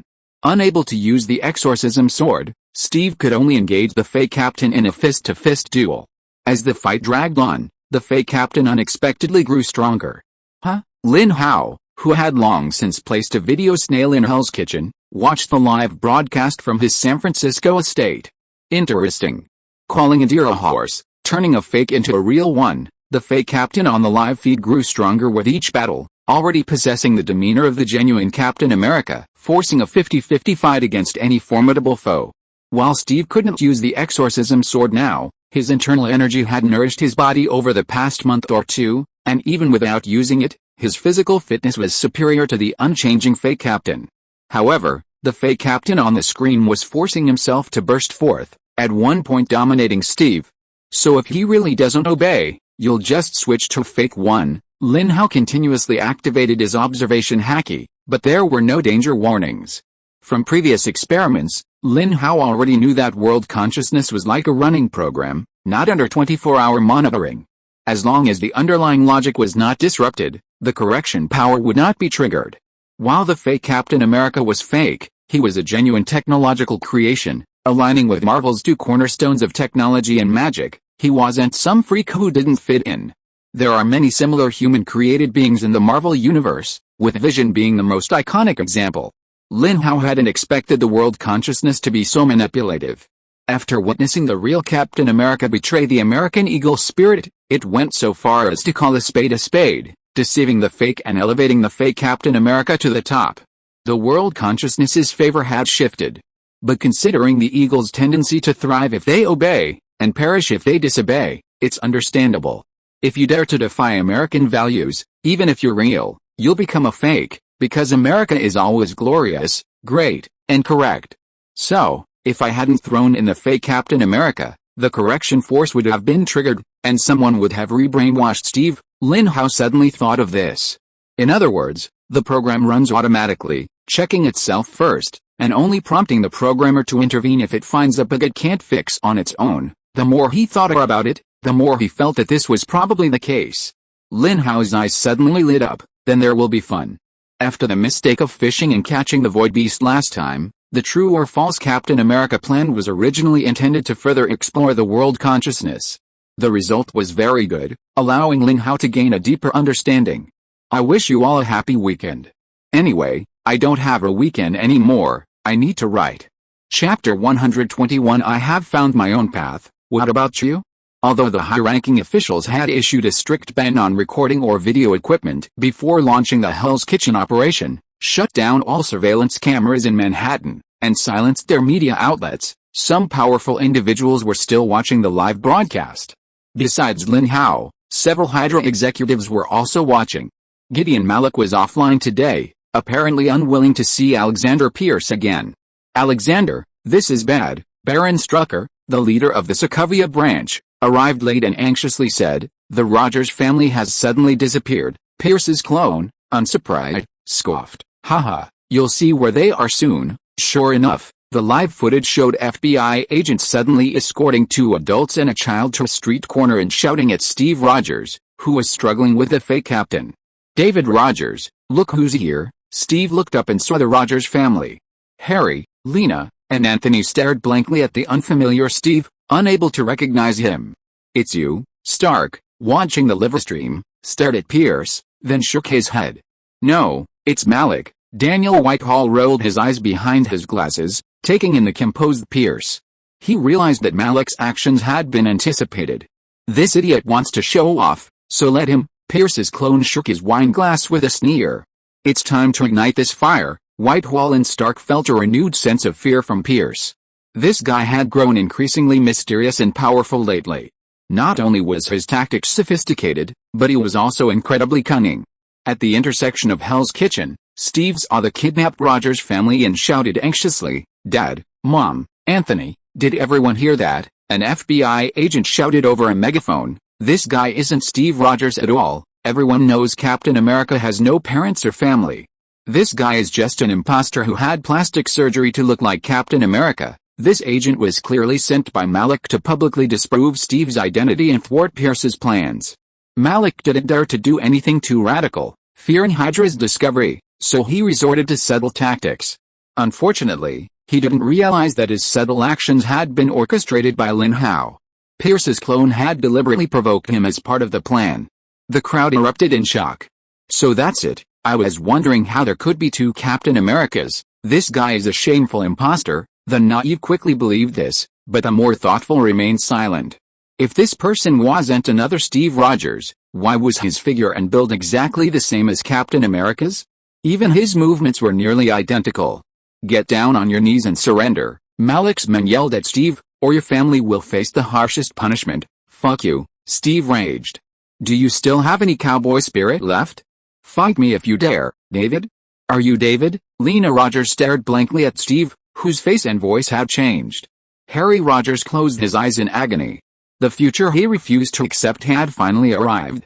Anthony Rogers shook his head and sobbed, Brother, where's my brother? Seeing that Steve not only refused to surrender but also dared to insult him, the FBI officer immediately pointed his gun at Harry and fired. No, Steve's eyes were bloodshot. Surrender, the officer shouted again, then waited a moment before pointing his gun at Lena again. Gunfire rang out again. Malik's men didn't care whether Steve surrendered or not. They had deliberately sent someone to disrupt the situation just to embarrass Pierce. Enraged, Steve was bound to engage in a brawl with the on-site personnel. No matter how skilled Captain America was, he couldn't possibly defeat nearly 10,000 fully armed soldiers. Malik wanted Steve killed on the spot. Then, Pierce's plan would be completely thwarted, and Hydra would reinvest its resources into his operation inside. What are you doing? Even the fake captain couldn't stand the brutality of the scene. He turned to the FBI team and shouted, Assholes.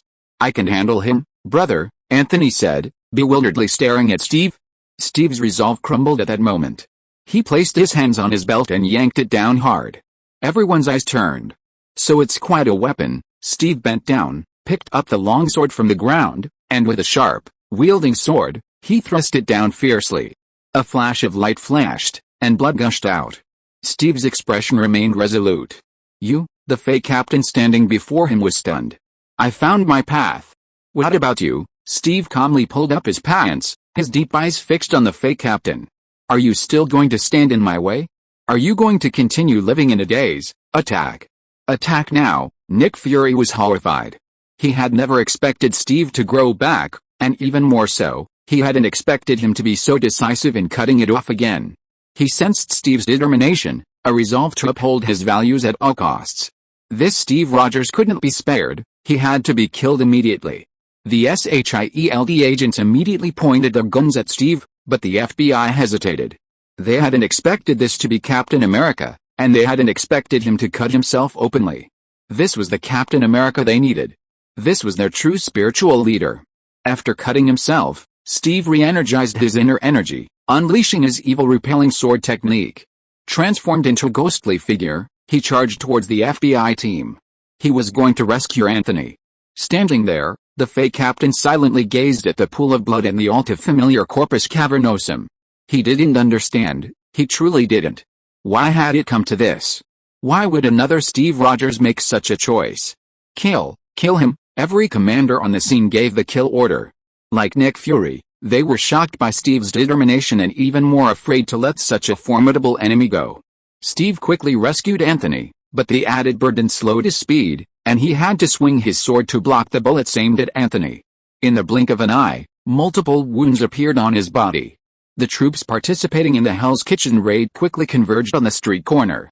People were everywhere, even heavily armed soldiers on the rooftops. He can't escape now, the commanders on the scene vowed. Captain, you must leave. The last hand henchman was killed in the street.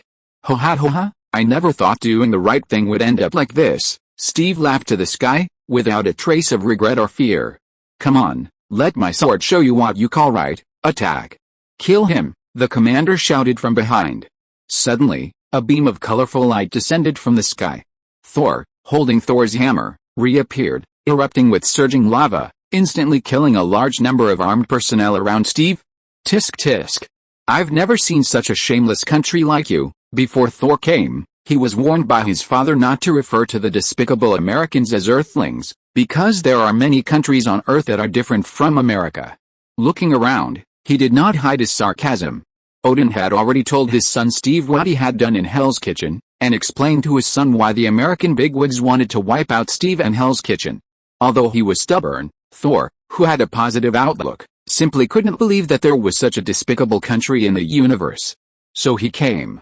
Time is tight this time, but you're dead next time, Thor said harshly and hugged Steve and Anthony. The 7-colored light column appeared again, and the 3 disappeared in front of thousands of armed personnel. Here's Chapter 5, I'm going to bed, I'm so tired. Chapter 122 They saw hope they shouldn't have seen. On the rooftop of an apartment building near Hell's Kitchen in Manhattan, 3 little kids, barely 10 years old, stood on tiptoe, clinging to the concrete guardrail, their heads half exposed as they surveyed the West Side streets. Gwen, why is your dad arresting them? There are kids inside, Peter Parker said, his face filled with confusion. Idiot, is that what my dad wants to arrest? Gwen Stacy was a girl, a bit more mature than boys her age. My dad's just following orders, Peter. Gwen, let's go. Ned Leeds, the chubby kid on the far right, said nervously, I feel like it's dangerous. If we're discovered, we'll be arrested. Don't be afraid, Peter, fearless as a newborn calf, reassured his best friend. Uncle George is here, he won't arrest us. Gwen, however, wasn't as naive as him. She frowned and said, I think Ned is right. It's dangerous here, but if we run now, we'll definitely be discovered. Gwen pondered for a moment and came up with an idea. Go into the apartment and hide in a room. The 3 little kids had just happened to be in Manhattan playing and witnessed the encirclement of Hell's Kitchen. They saw countless elderly, women, and children being shot and abducted, and their hearts were deeply shaken. Like Peter, the other 2 kids couldn't understand why children their own age, or even younger, were being taken away and killed. Unlike the crude Peter, the more mature Gwen recognized the danger. While her father, now chief of the Queen's Police Department, was undoubtedly involved in the NYPD, he might not have had a say in such a large-scale, multi-department operation. The neighborhoods surrounding Hell's Kitchen were filled with snoopers like the 3 little ones, curiously observing the unfolding events and attempting to upload photos and videos online. However, seemingly overnight, all social media platforms and portals tightened their censorship, blocking any photos or videos containing the words Hell's Kitchen, Manhattan, or New York, as well as any logos of the agencies involved in the operation. Those nearby immediately realized this was a major event. The timid ones dared not upload, while the more fearless, eager to watch the action, began spreading the story freely in chat groups. Despite the lack of images and the use of pronouns, they continued to spread the story with relish. Some even contacted the media, hoping to fetch a high price, only to be met with the iron fist of freedom. What was happening in Hell's Kitchen had become a taboo in America, but powerful individuals managed to spread the full, clear video footage. Information channels controlled by SYNOPSIS Bear Shield began to publicize American tyranny. Western media outlets uniformly refused to respond, leaving only a meaningless official statement. Ultimately, outside the areas covered by SYNOPSIS Bear Shield, the truth remained unknown. This demonstrates the importance of information channels. The 3 children hid in a utility room in the apartment until dark, when they were hungry, and heard the commotion rising from inside again. The lockdowns lifted. Let's go home. Gwen always made the decisions when the 3 children went out. The 3 children blended in with the crowd, quickly leaving the apartment and merging into the bustling Manhattan, catching the tram back to Queens. They finally breathed a sigh of relief when they reached their own neighborhood. Don't tell any of the other students about this, Gwen warned her friends before parting ways. She glared at Peter and said sternly, Peter, especially you. If you don't keep your mouth shut, it'll be bad for us and Aunt May. Peter froze in shock, then quickly swiped his hand across his mouth, signaling he'd definitely zip it shut. The 3 children went home, and Peter was scolded by Aunt May before dinner began. At the table, Peter kept stuffing food into his mouth. Eat slowly. If you knew you were hungry, you should have gone home earlier, Aunt May scolded him, but she continued to serve Peter food. Don't talk while I'm eating, Aunt May patted Peter's shoulder. It's not that I want to eat more, but I can't help it, poor Peter, it was so hard. Meanwhile, Gwen also returned home, but Chief George hadn't returned yet. This was normal. Almost 10 years old, Gwen had already learned to make simple meals. She rushed into the kitchen, donned an apron, opened the refrigerator, and began to cook. When George returned, his daughter had already prepared dinner for two. Today's events had left George exhausted. As the precinct chief, he knew what the other Steve Rogers had done in Hell's Kitchen and understood why the bigwigs were so upset. But all of this contradicted George's values. George Stacy was a genuinely good man and a righteous chief. Unlike those bureaucrats obsessed with career advancement, he cared about the lives of ordinary people and always upheld his simple sense of justice. But the world had no room for such a kind person. The colleague killed by Adam Smith outside the Wall Street Stock Exchange last year had their pensions suspended. With a Red Swordsman becoming a superhero, the NYPD logically stopped providing benefits to their families. The dead were already dead, but the injured and disabled suffered an even worse fate. Not only did the police department stop paying them, they even expelled them. After the White House battle, Adam Smith's whereabouts were unknown, having lost his superhero status. George had hoped to fight for the benefits his colleagues deserved. But how could the funds, already suspended, be renewed? This was so uncapitalist. George, utterly disillusioned with the police brass, turned to desperate pursuit of criminals. Leveraging his inner strength, he captured and killed numerous thugs. Combined with his previous experience and connections, he was promoted to chief of the Queen's precinct. Yes, George planned to rise to the top and change the things he disliked. But what he witnessed today in Hell's Kitchen left George completely hopeless. Even if he reached the highest echelons of the NYPD, could he truly change these injustices? The higher-ups might simply not tolerate the existence of people like him and Steve Rogers. All the changes, only to see things worse. George was lost, unsure of his future. Dad, Gwen, who had been eating quietly, suddenly broke the dead silence at the table. Although the little girl had urged her friends not to tell anyone, she couldn't contain her own doubts. Those people, Gwen asked, looking up at George. What did they do wrong, you? George said, startled, then suddenly realized, you went to Manhattan today. Gwen nodded. George sighed and was silent for a long time before finally telling his daughter. They saw hope they shouldn't have. The brothers should have figured it out. I'm going to take care of Spider-Man and Spider-Woman. If you're listening to this novel on a channel other than Fanfic World, it means they downloaded and uploaded it without effort. We cordially invite you to visit our channel, Mundo Fanfic Novelis. There you'll find the original version of this story and you can explore many other novels of various genres. We're waiting for you to immerse yourself in a world of incredible novels. Chapter 123 Steve Knows the Truth. In distant Asgard, within a magnificent hall, a blond man lay on a bed, shrouded in a golden aura. Steve Rogers opened his eyes once more. Are you awake? Queen Frigga waved, and two maids stepped forward to help Steve change his clothes. Steve, enjoying a rare treat, first felt his body. The countless gunshot wounds had vanished, and the wound beneath had healed, leaving only a single seam. What had been cut off hadn't grown back. He looked around in confusion, seeing the hall constructed entirely of massive stone, its relief carvings simple and solemn, with a strong European style. Where is this, the divine realm? Asgard, Queen Frigga replied. To put it in terms you can understand, this is an independent star region far from Earth, an alien planet, though Asgard isn't a sphere. Glancing Steve up and down, noticing his well-fitting robes, she nodded in satisfaction. God King Odin awaits you. Please follow me, Queen Frigga said with a smile. I'm sure you have many questions that need answers. Steve recalled the last scene before he passed out. He was gravely wounded, facing nearly 10,000 armed men.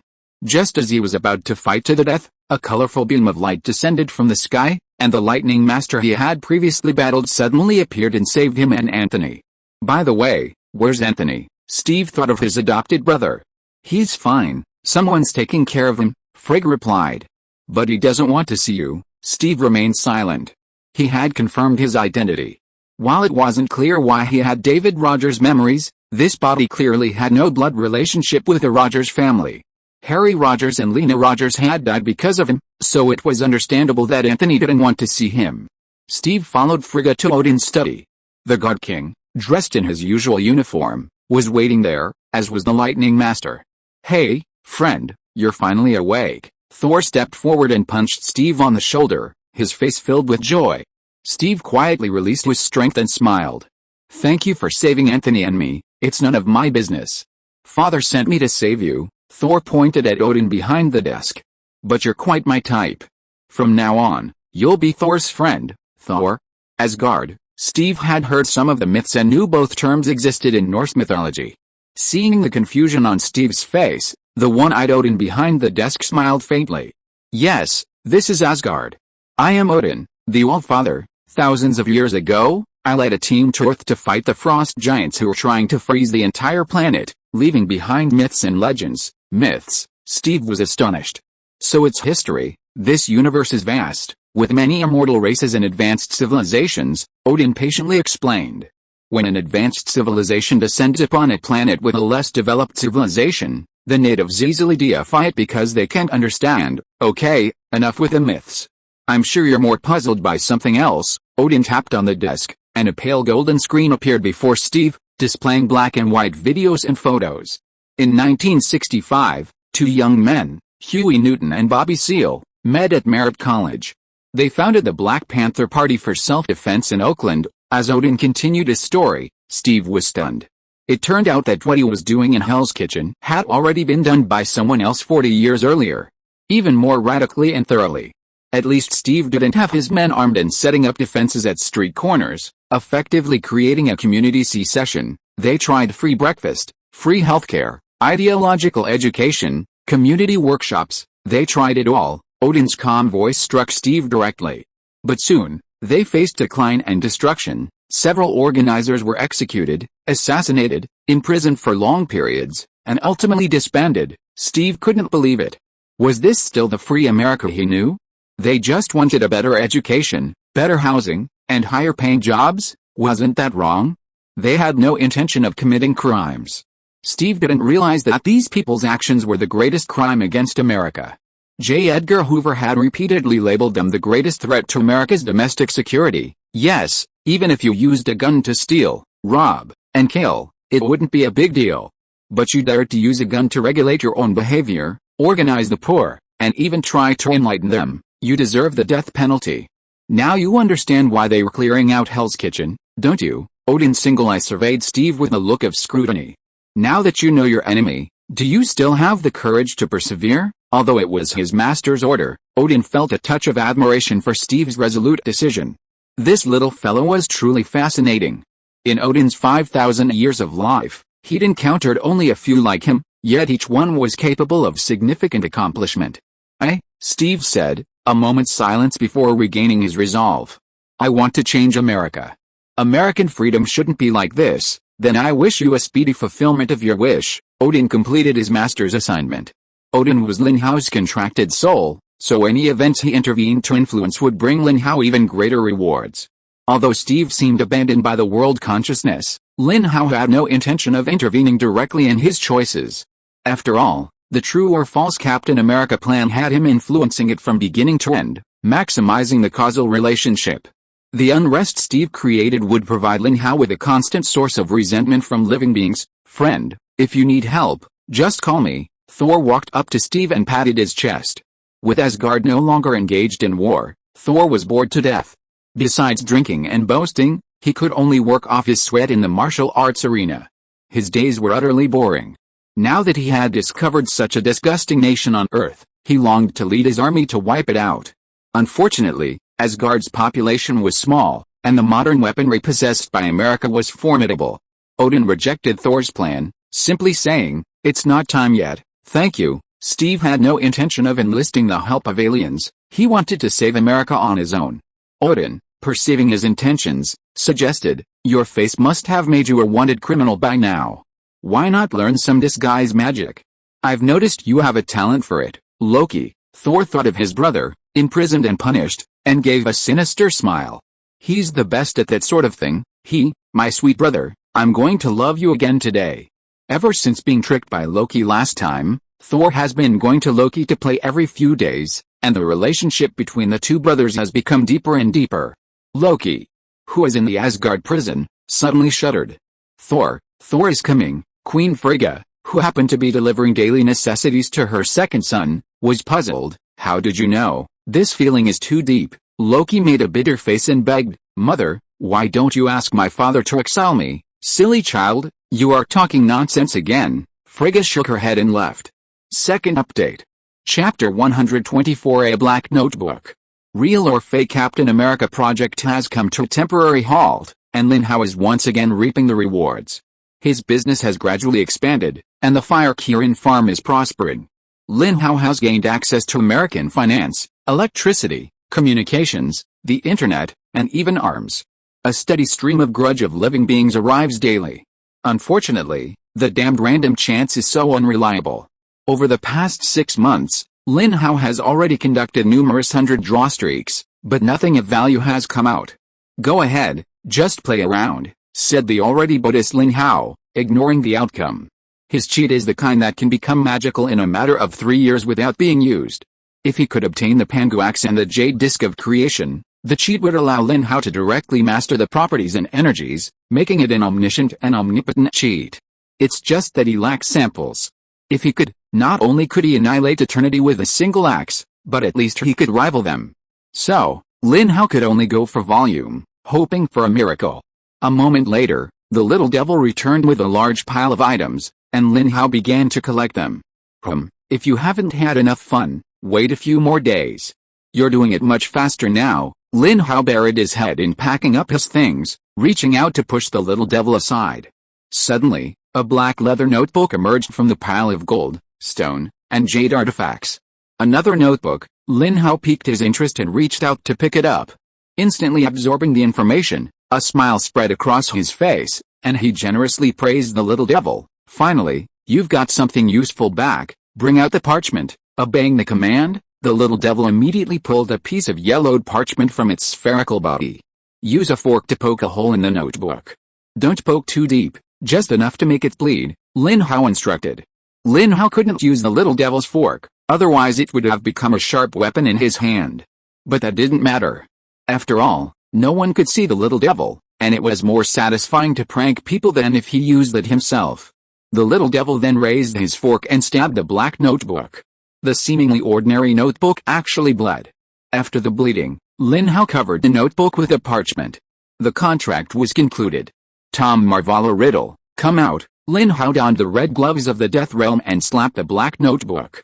A young figure emerged, clad in a black hooded robe, with slightly curly hair, a three-dimensional face, and brown eyes with a hint of blue. Crucially, his nose was still there. Tom's notebook from the Harry Potter universe. "Hey," the little devil added, adding details. Lucius Malfoy had been trying to slip this notebook into Ginny Weasley's cauldron in Nocturne Alley when the little devil intercepted it. "You are my master." Voldemort, with his nose, was bewildered.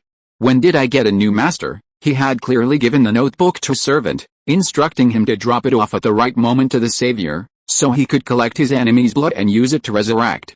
How had he suddenly arrived here, and had he inexplicably acquired a new master? Unfortunately, the contract was already sealed, and Voldemort, no matter how much he resisted, was powerless to resist the established order. The bones of loved ones. The flesh of servants, the blood of enemies. Lin Hao frowned slightly. "I don't have any of these, no way. If you use dark magic to resurrect, you'll look like a villain." The notebook is one of Voldemort's Horcruxes, housing a portion of his soul, containing memories and magic. The moment Lin Hao touched the notebook, he gained Voldemort's memories in this magic, effectively learning Voldemort's magic. Magic in the Harry Potter world, like knowledge, relies on study and research. Magic comes from the wizard's bloodline or is innately possessed by magical creatures and can be improved through learning. Unlike Marvel wizards, who rely on the high-interest loan of dimensional demons, despite the strong bloodline theory, magic is at least a form of self-development. After contracting Voldemort, Lin Hao had a new idea. It's a bit unfair to only mess with the Americans. It's time to have some fun in Europe too, so, Director Lin needed a spokesperson. The bald, noseless Voldemort had no image value at all, and the British gentleman Tom Riddle was even more deceptive. Immediately taking a blood sample from the black notebook, Lin Hao began cloning Tom's body. "How old is this spirit? Give me the exact time." Tom, powerless to resist his master's command, could only submit obediently. It didn't take long for Tom's embryo to appear. "Enter. The soul inside has just been born. Devour it," Lin Hao ordered. Dark magic involves the soul. Otherwise, even if a normal soul enters a clone, it won't be able to integrate. Like Ivan Vanko, Lin Hao could only transform him into a spirit, unable to regenerate him in disguise. The birth of life is one of the most fundamental laws of the universe, something Lin Hao currently understands little about and is unable to fully grasp. After a moment, Lin Hao unleashed his power of time to adjust the cloned body to the same age as Tom's young soul, facilitating its integration as closely as possible. Although it was a clone, it wasn't a body born from the womb. This was Lin Hao's first attempt at this operation, and he was unsure if it would be successful. This time, he utilized not only cloning technology from the One Piece world, but also spirit stabilization technology from the Death God world. Tom's soul had already been contracted by him, and protected by the parchment, so there was no need to worry about damage. Unlike a normal cloned life form, Tom took a long time to slowly open his eyes, his pupils thick with fatigue. Through the demonic contract, Lin Hao sensed that Tom's soul was intact, and he breathed a sigh of relief. Good.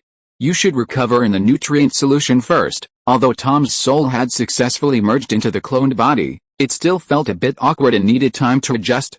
Just like an experienced driver driving a new car, one inevitably needs to familiarize themselves with the headlights, steering wheel, center console, exhaust pipe, and test the vehicle's waterproofing. After completing these tasks, Lin Hao left the space link to the little demon, returned to the underground manor, and summoned Wanda. I've learned some magic, and I'm going to teach you step by step, okay? Wanda smiled sweetly. Wait, why are you undressing? It's not a red light yet. What would the green and yellow lights think if you saw me? You. Forget it, I'm already here. After a few hours of biology class, Lin Hao finally began his proper magic class. Whether Wanda can successfully learn magic from other worlds is the prerequisite for Director Lin's next plan to proceed smoothly.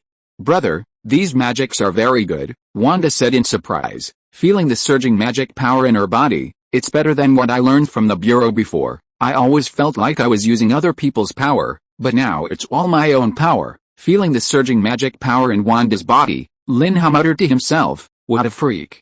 Chapter 125, Gentleman Voldemort arrives in England. Westminster, England. Tom Riddle, dressed in a beautifully tailored suit and a black trench coat, strolled down the streets of England. His youthful good looks attracted the attention of many men and women alike. This was very English. Emerging from Hyde Park on the east side, he walked up Moore Street and arrived at the golden statue of Queen Victoria in front of Buckingham Palace. Tom wanted to refuse, but his host had already prepared a script. So he pulled a short wooden staff from the inside pocket of his black trench coat, wielded it in his right hand, and the ground suddenly rose, forming a stairway that reached the sky. Oh my god, look, what's that? Holy crap. Is this a supernatural power? Quick, take a picture. Buckingham Palace was open to the public, and the Avenue des Concierges was packed with tourists from all over the world. Naturally, such a fantastical scene attracted widespread attention. Soon, the British internet was abuzz. Tom, oblivious to the situation, stepped onto the stairway, taking each step deliberately slowly. The palace guards were the first to notice the unusual event, and word quickly spread among the highest echelons of British society. Queen Elizabeth II, still in good spirits, received the news. She watched as an elderly but capable maid lifted a tablet for her. On the screen, a remarkable young man was slowly approaching the golden statue on a marble pedestal. It wasn't very tall, and if Tom didn't walk slowly, he wouldn't have attracted much attention. Who is this young man? The white-haired queen asked the elderly maid curiously. What does he want? The maid could only shake her head helplessly. She, too, had just received the news and immediately came over to present a video to the Queen. Your Majesty, Scotland Yard is en route. Should we notify the Prime Minister to dispatch troops? The Chief of the Household Guards bowed and asked. He doesn't seem to have any ill intentions, but just to be on the safe side, the Queen added, let Mr. Harker decide for himself. Yes, the Chief of the Household Guards replied, pledging his loyalty. I swear to protect your Majesty to the death. Meanwhile, at 10 Downing Street, Whitehall, several elderly men were also huddled around the screen, watching. Upon receiving the Queen's order, Prime Minister Jim Hack took only a moment to think before issuing the order. Mr. Woolley, informed General Derrick to dispatch troops to guard Buckingham Palace. The Prime Minister's private secretary, Bernard Woolley, hurried out and picked up the dedicated line to call the British garrison. "Sir Appleby, what do you think this young man is up to?" Jim Hack asked Sir Humphrey Appleby, who was sitting on the sofa. "I'm more interested in how he got to this point than what he's up to." Sir Appleby's eyes blazed. Sir Arnold Robinson, standing beside him, nodded in agreement. Clearly this isn't a magic trick, so this young man possesses magical powers. Why did he suddenly appear on Moore Street? Whatever his reason for appearing, we should seize control of him, Sir Appleby emphasized. This may be an opportunity to make Britain great again. Even the longest road must eventually come to an end, especially if it's really not that long. Tom slowed down his pace to a pace of one step every half a minute, and after about 10 minutes, he finally finished. He approached the winged golden statue, staring at its face for a moment before suddenly shaking his head and sighing. "Not at all, what's he talking about?" The white-haired queen looked up at the elderly maid. This time, the maid was able to answer, because she understood lip reading, and Tom spoke with a pure British accent. He said not at all not like. The queen was surprised. This is the Victoria Memorial and all, why would he say it's not like? A possibility floated in the queen's mind, but she quickly shook her head to dispel it. Impossible, this young man looked no more than 20 years old. After reciting his lines, Tom waved his wooden staff, animating the floating brick steps and bringing them back to the surface like an elevator. A dozen minutes earlier, Tom had barely witnessed the one's creation, but now, wielding it in front of the entire world, he cast a spell, naturally astonishing everyone. Oh my god. Is he a wizard? Yes, he knows magic. That wand is in his hand. Come over here. I want to be his disciple. I want to learn magic. Ever since the emergence of extraordinary figures like Iron Man, the Red Swordsman, and Dongfang Bubei, people around the world have realized that Earth has become much more complex. If Dongfang Bubei can split the sky with his sword, why can't there be wizards who can perform magic? If I can't find Dongfang Bubei, can't I find a wizard? This was not only the thinking of ordinary people, but also of British officials. Prime Minister, this appears to be a formidable wizard. We must establish a good relationship with him and make him our own. Sir Appleby stood up suddenly, extremely excited. If America's mentality is a straightforward gangster mentality, then Britain's is a gangster mentality disguised as a gentleman, which is somewhat more subtle. Inspector Lestrade of Scotland Yard, who was on the scene, received orders from his superiors and had no choice but to confront them head-on.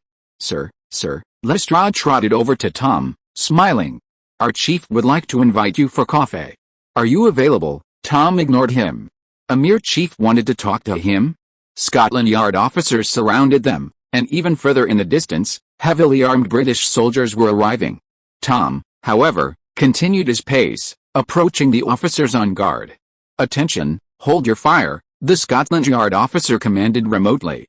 See what he has in store. Tom simply drew his wand and pointed it at the crowd, causing the Scotland Yard officers to drop their weapons. With another wave of his wand, the officers on either side were squeezed together by an unknown force, even the sturdy police cars were crushed together. The road was instantly clear. Tom walked over with a calm demeanor. Haha, big win, Sir Appleby, watching the scene on the screen, was delighted instead of worried. We need to send a gentleman of status to contact this amazing magician. Sir Appleby is right, why don't you make the trip? Prime Minister Harker looked at him with a smile. Sir Appleby took a deep breath, forced a smile, and nodded in response. Yes, Prime Minister. Tom was still strolling, and he had already arrived in front of the British soldiers. The scene of him easily dealing with the Scotland Yard police officer just now had been seen by the soldiers, and the poor British army was trembling. They were invisible people who were not loved by their grandmothers and uncles, so why should they bear all this? Tom raised his wand again, waved it lightly, and all the weapons in the hands of the soldiers were removed. Just when he was about to crush the armored vehicle, a voice came. Sir, please show mercy. The 4th update. End of this chapter. Thank you very much for reaching the end. Don't forget to like. Looking for more exclusive content and immediate access? Subscribe to our Patreon. Remember, every like, subscription, or donation encourages us to continue. Thanks to everyone. See you in the next video.